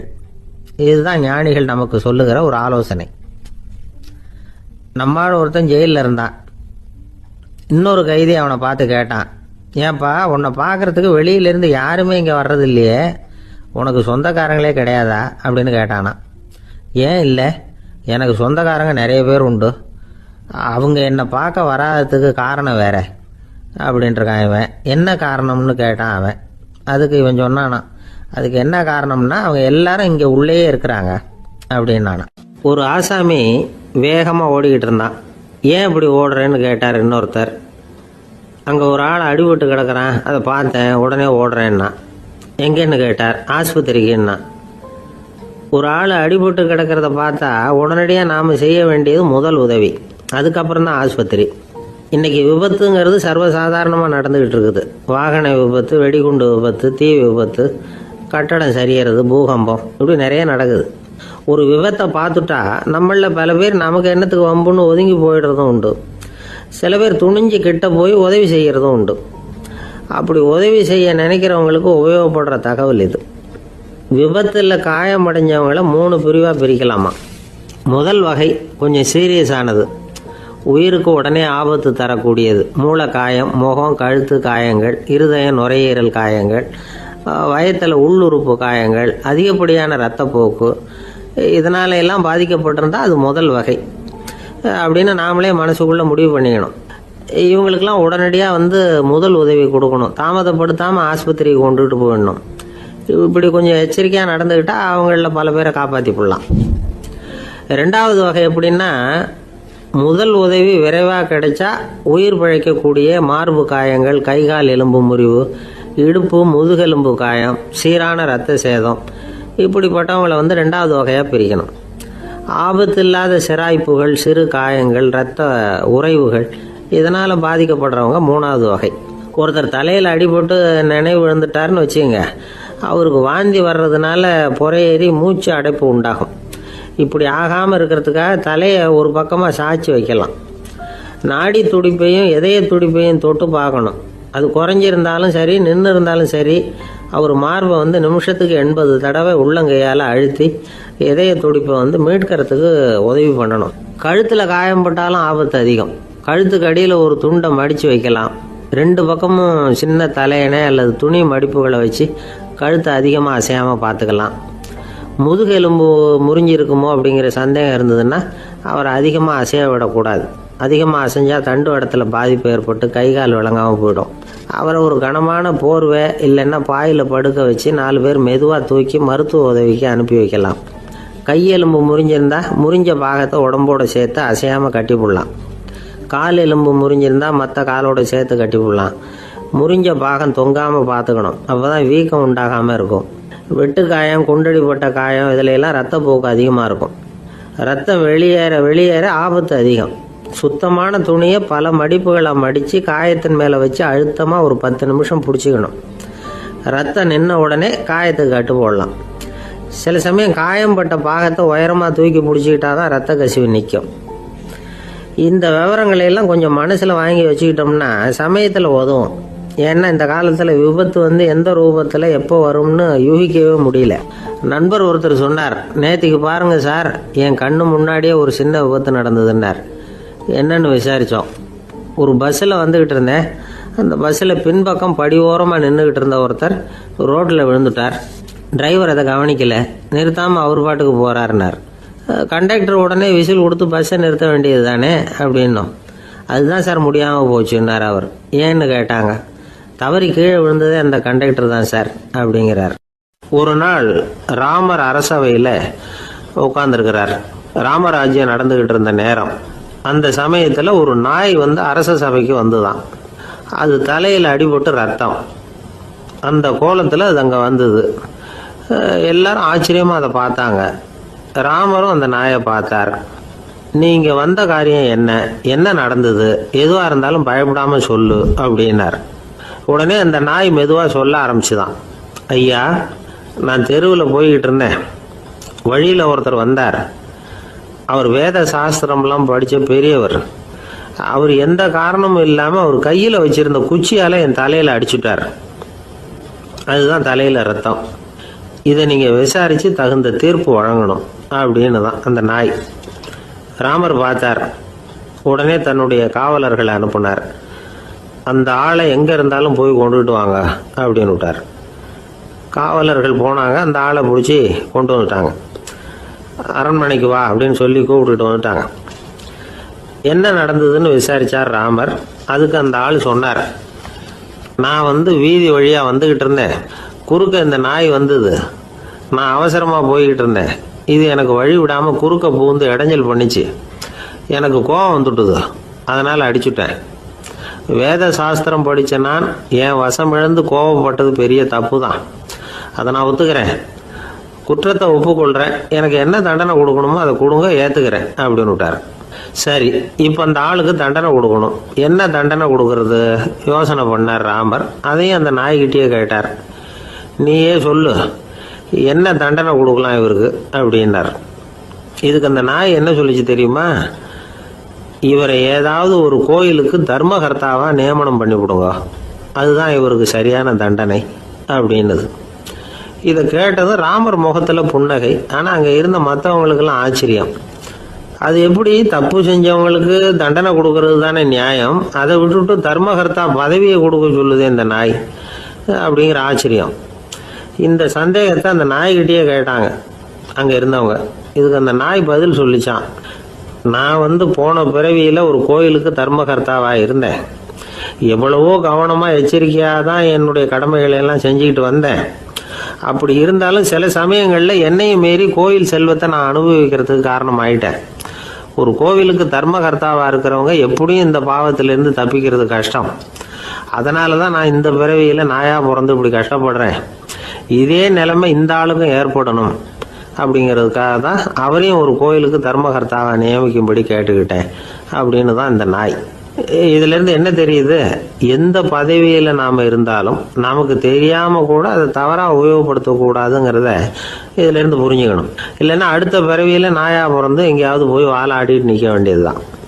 கோவில் வாசலில் 2 நாய் பேசிக்கிட்டு இருந்துதான். போன ஜென்மத்தில் நான் மனுஷனாக தான் இருந்தேன். ஒரு கோவில் பூசாரி பேச்சை கேட்டுவிட்டு அவரோட கூட்டு சேர்ந்துக்கிட்டு ஆண்டவன் போட்டிருந்த நகையெல்லாம் அபகரித்து என்கிட்ட கொடுத்தாரு அவர்.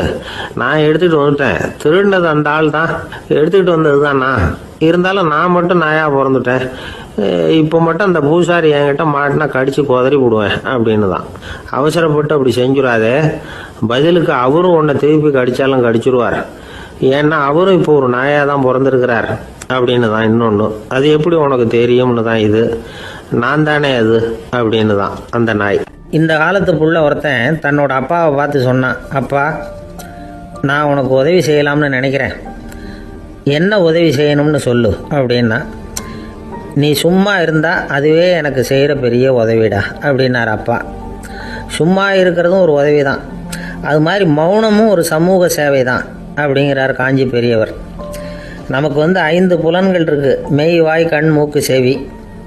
இந்த 5லேயும் அதிகப்படியான வேலை எதுக்குன்னு நினைக்கிறீங்க? வாய்க்கு தான். ஏன்னா அதுக்கு 2 வேலை. இப்போ கண்ணுக்கு பார்க்குறது மட்டும்தான் வேலை, காதுக்கு கேட்குறது மட்டும்தான் வேலை, மூக்குக்கு வாசனை அறியறது தான் வேலை, உடம்புக்கு உணர்றது மட்டும்தான் வேலை. ஆனால் வாய் அப்படி இல்லை, அதுக்கு 2 வேலை. சாப்பிட்றதும் அதுதான், பேசுகிறதும் அதுதான். அதாவது வாய் ஒன்று தான் கர்மேந்திரியமாகவும் இருக்குது, ஞானேந்திரியமாகவும் இருக்குது அப்படின்னு சொல்லுவாங்க. சாப்பாட்டில் உட்காந்தா எந்தெந்த ஆகாரம் என்னென்ன ருசின்னு அறிவிக்கிற வேலையும் செய்யுது.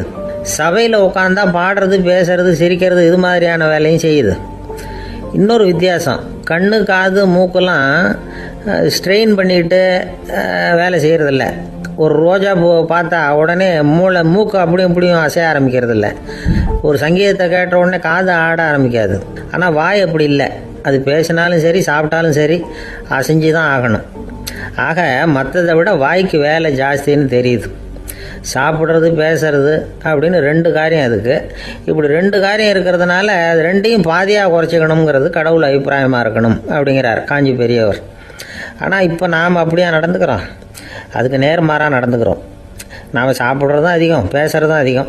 2 வேலையையும் தேவைக்கு அதிகமாகவே செய்கிறோம். வாய் தான் ரொம்ப ஓவர் ஒர்க்குடு. அதுக்கு ஓய்வு கொடுத்தா உடம்பும் நல்லாயிருக்கும், உலகமும் நல்லாயிருக்கும். மௌன விரதம் இருக்கிறதெல்லாம் எதுக்காக நினைக்கிறீங்க? இதுக்காக தான். இந்த காலத்தில் மௌனமாக இருக்கிறவங்கெல்லாம் மகத்தான தொண்டு செய்கிறாங்க அப்படின்னு தான் சொல்லணும். சத்தம் அதிகமாக போய் தான் சவுண்டு பொல்யூஷன் வருது. அது மட்டும் இல்லை, மௌனமாக இருந்தால் சண்டை சச்சரவே வராது. மௌனம் கலக நாஸ்தி. ஆக இதுவும் ஒரு சமூக சேவை தான். நமக்கு தான் வாய் இருக்குதுங்கிறதுக்காக வசமாக சாப்பிட்றதும் தப்பு, வளவளன்னு பேசுகிறதும் தப்பு. ஒரு கருத்தை சொல்கிறதுக்கு ஒரே ஒரு சொல்லு போதும் அப்படின்னு இருக்கும்பொழுது 2 சொற்களை செலவு பண்ணாதே. எவ்வளவு சொன்னாலும் அதனால் ஒரு பயனும் விளையாது அப்படின்னு தெரிய வருமையானால் அந்த ஒரு சொல்லையும் விரயம் பண்ணாதே அப்படிங்கிறார் ஒரு அறிஞர். எல்லா குணங்கள்லேயும் மௌனம்தான் சிறந்தது அப்படிங்கிறார் ஒருத்தர். மௌனமாக இருக்கிறது மூலமாக மற்றவர்கள் குறைகளை நம்மளால் தெரிஞ்சிக்க முடியும். அதே சமயத்தில் நம்மகிட்ட இருக்கிற குறைகளை மற்றவங்களுக்கு தெரியாமல் மறைச்சிக்கவும் முடியுங்கிறார் அவர். உண்மைதானே? ஒரு பெரிய மேடை பேச்சாளர், பொது வாழ்க்கையில் 25 வருஷ காலமாக ஈடுபட்டிருக்கிறவர். அவர் மனைவி ஒரு நாள் சொன்னாங்க, எங்கள் வீட்டுக்காரர் 25 வருஷ காலமாக பொது வாழ்வில் ஈடுபட்டிருந்தா கூட இந்த மாதம் 10ஆம் தேதியிலேருந்து தான் மக்களுக்கு சேவை செய்ய ஆரம்பிச்சிருக்கார் அப்படின்னு நாங்கள் ரொம்ப பெருமையாக. 10ஆம் தேதிக்கு அப்படி என்ன விசேஷம் அப்படின்னு கேட்டோம். அன்னையிலேருந்து தான் அவர் மேடையில் பேசுகிறத நிறுத்தினார் அப்படின்னாங்க அந்த அம்மா. நம்மக்கிட்ட ஒருத்தன் தப்பாக நடந்துக்கிட்டானா உடனே நாம் என்ன செய்வோம்? கையை ஓங்கிட்டு அவனை அடிக்க போவோம். நாம் அவங்ககிட்ட அவனை விட ஒருபடி மேலாக தப்பாக நடந்துக்குவோம். ஆனால் பெரியவங்கள்லாம் அப்படி நடந்துக்கிறது இல்லை. இன்னா செய்தாரை ஒருத்தல் அவர் நாண நன்னயம் செய்து விடல் அப்படின்னு வள்ளுவர் சொல்லியிருக்கார் இல்லையா? அதுக்கு தகுந்த மாதிரி நடந்துக்குவாங்க. பாயசித் விஸ்தாமிங்கிறவர் ஒரு பெரிய ஞானி. அவர் ஒரு நாள் ராத்திரி ரொம்ப நேரம் மசூதியில் இருந்துட்டு வீட்டுக்கு திரும்பி வந்துகிட்டு இருக்கிறார். வழியில் ஒரு குடிகாரன், அவன் கையில் ஒரு இசைக்கருவி, அதை கண்ணா பின்னான்னு மீட்டிக்கிட்டு வாய்க்கு வந்தபடி என்னத்தையோ பாட்டுன்னு நினச்சிக்கிட்டு பாடிக்கிட்டு அவன் பாட்டுக்கு கிடக்கிறான் வழியில். அதோடு இருந்தாலும் பரவாயில்ல, அந்த பக்கமாக வழியில் போகிறவங்க வர்றவங்களையெல்லாம் பார்த்து கண்ணா பின்னான்னு திட்டிக்கிட்டு இருக்கிறான், ஒம்பு வளர்க்குறான். பாயசித் பிஸ்தாமிங்கிற அந்த பெரியவர் அந்த வழியாக போகிறார். அவனை பார்க்குறார். அவனுடைய நிலைமையை பார்த்துட்டு பரிதாபப்படுறார். ஏன்பா இது மாதிரியெல்லாம் நடந்துக்கிற, இப்படி நடக்கலாமா அப்படின்னு ஏதோ கொஞ்சம் புத்திமதி சொல்கிறதுக்கு ஆரம்பித்தார். அவனுக்கு கோபம் வந்துட்டுது. கையில் வச்சிருந்த வாத்திய கருவி அதால் ஓங்கி அந்த பெரியவர் தலையில் ஒரு அடி கொடுத்தான். ரத்த காயம் ஏற்பட்டு போச்சு. அவன் கையில் இருந்த இசைக்கருவியும் அடித்த வேகத்தில் 2ஆ உடஞ்சி போச்சு. அவ்வளோ வேகமாக அடிச்சிருக்கான். இவ்வளவு தூரத்துக்கு நடந்து போச்சுல்ல, அந்த மாபெரும் ஞானி வாயை திறந்து ஒரு வார்த்தை கூட பேசலை. பேசாமல் தலையை பிடிச்சிக்கிட்டு அவர் பாட்டு போயிட்டார். மறுநாள் அந்த பெரியவர் என்ன பண்ணார் தெரியுமா? கொஞ்சம் இனிப்பு பண்டங்கள், கொஞ்சம் பணம், இது 2ஐயும் ஒரு ஆள் மூலமாக அனுப்பி வச்சார் அந்த குடிகாரனுக்கு. அவனுக்கு ஒன்றும் புரியல. என்ன விவரம்னு விசாரித்தான். வந்த ஆள் ஒரு கடுதாசியை நீட்டினான். அதில் விவரம் இருந்தது. ஞானி எழுதியிருக்கிறார், இதை பாருப்பா, உங்களுடைய இசைக்கருவி உடையறதுக்கு என்னுடைய தலை காரணமாக ஆயிட்டுது. அதுக்காக நான் ரொம்ப வருத்தப்படுறேன். அதுக்காக தான் பணம் அனுப்பி வச்சுருக்கேன். வேறு புதுசாக ஒரு இசைக்கருவி வாங்கிக்கோ. அப்புறம் இன்னொரு விஷயம், நேற்றுக்கு ராத்திரி என்கிட்ட ஏகப்பட்ட கசப்பான வார்த்தைகளை பேசினேன். இதோடு அனுப்பியிருக்கிற இனிப்பு பண்டங்களை சாப்பிட்டு உன்னுடைய நாவில் உள்ள கசப்பை மாற்றிக்கோ அப்படின்னு அதில் எழுதப்பட்டிருந்தது. இந்த சமயத்தில் அவன் குடி மயக்கத்தில் இல்லை, தெளிஞ்சு போயிருந்த நேரம் இது. அதனால் அதை படித்த உடனே அவனுக்கு ரொம்ப வெக்கமாக போச்சு. தலை குனிஞ்சான், யோசனை பண்ணான். கொஞ்ச நேரத்தில் தன்னுடைய நண்பர்கள் சில பேரையும் கூப்பிட்டுக்கிட்டு நேராக அந்த ஞானி இருக்கிற இடத்துக்கு ஓடினான். அவர் காலில் விழுந்தான். அவர்கிட்ட மன்னிப்பு கேட்டுக்கிட்டான். பெரியவங்களே தெரியாமல் நான் இந்த பாவ செயலை பண்ணிவிட்டேன், என்னை மன்னிச்சுங்க. உங்களுடைய பொறுமையும் போதனையும் என்னுடைய கண்ணை திறந்துட்டுது. இனிமேல் நானும் என்னுடைய நண்பர்களும் நல்ல வழியில் திருந்தி வாழ போகிறோம் அப்படின்னா. ஞானி செய்த நன்னயம் குடிகாரனை எப்படி திருத்திருக்கு பார்த்தீங்களா? இந்த கதையை கேட்டுவிட்டு ஒருத்தர் சொன்னார், என் வாழ்க்கையில் கூட அப்படி ஒரு சம்பவம் நடந்தது சார்.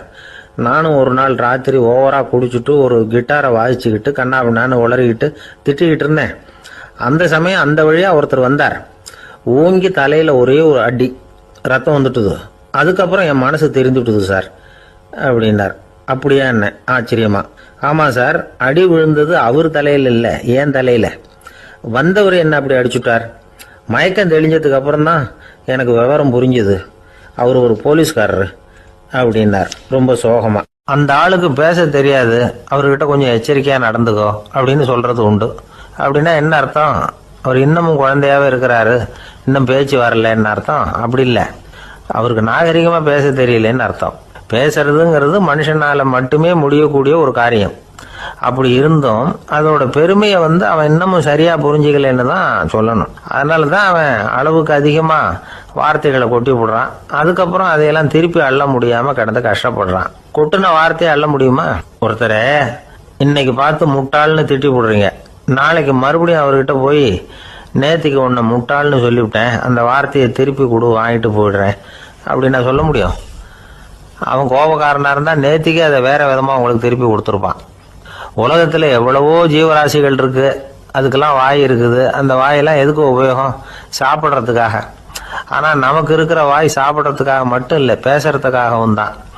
பேச முடியலன்னா வாய் இருந்தால் கூட அது வாயில்லா ஜீவன் தான். ஒரு பையனை பார்த்து அது வாய் உள்ள புள்ள பொழைச்சிக்கும் அப்படின்னா மற்ற பையன்களுக்கெல்லாம் முகத்தில் வாயே இல்லைன்னு அர்த்தம்? அப்படி இல்லை, அந்த பையன் கொஞ்சம் கெட்டிக்காரத்தனமாக பேசுவான்னு அர்த்தம். அதனால் எப்படி பேசணும், அப்படிங்கிறத நாம முக்கியமா தெரிஞ்சுக்கணும். இதுக்கு 8 விதமான குறிப்புகளை நம்ம பெரியவங்க சொல்லியிருக்கிறாங்க. பேச்சுக்கு 8 அங்கங்கள் உண்டு அப்படின்னு அவங்க சொல்றாங்க. அதெல்லாம் என்னென்ன அப்படின்னா, உண்மை, நன்மை, அன்பு, நிதானம், இனிமை, ஆழம், சமயமறிதல், சபையறிதல். இந்த 8 தன்மையும் பேச்சில் இருக்கணுமா. இதையே கொஞ்சம் விவரமா சில பேர் போர்டில் எழுதி வச்சிருப்பாங்க. அதாவது எழுத்துலையாவது அதெல்லாம் இருக்கட்டுமே அப்படின்னு நினைச்சு நீங்க கூட சில இடங்கள்ல இதை பார்த்துருக்கலாம். அதாவது உண்மையே பேசுக, நன்மையே பேசுக, அன்பாக பேசுக, நிதானமாக பேசுக, இனிமையாக பேசுக, ஆழமுடையதாக பேசுக, சமயமறிந்து பேசுக, சபையறிந்து பேசுக, இப்படி எழுதி வச்சிருப்பாங்க. இந்த 8 அம்சமும் சரியா பொருந்தி இருந்தாதான் அது பேச்சு. மற்றதெல்லாம் பேச்சாயிடாது. பேச்சு ஒரு சிறந்த கலை. எல்லாத்தையும் விட பேசாம இருந்தும் பழகணும், அது ரொம்ப முக்கியம். உண்மையே பேசணும். சத்தியத்துக்கு மதிப்பு கொடுக்கறவங்கள தான் சரித்திரம் மதிக்கும். உண்மை பேசினா மட்டும் போதாது, அந்த உண்மையில நன்மை கலந்துருக்கணும். கொலைகாரனுக்கு பயந்துக்கிட்டு ஒருத்தன் உங்க வீட்டுக்குள்ள ஒளிஞ்சிருக்கிறான். அந்த முரட்டு ஆசாமி கையில அரிவாளோட வந்து அவங்க வந்தானான்னு உங்ககிட்ட கேட்கறான்னு வச்சுங்க. உண்மைதான் உயர்வு தரும் அப்படின்னு நினைச்சுக்கிட்டு, ஆமா உள்ளதான் இருக்கிறான், அடுப்பங்கரையில குதிருக்கு பின்னாடி உட்காந்துருக்கிறான், போய் பிடிச்சிட்டு போங்க அப்படின்னு சொல்லுவீங்க. அது நன்மை இல்லாத உண்மை.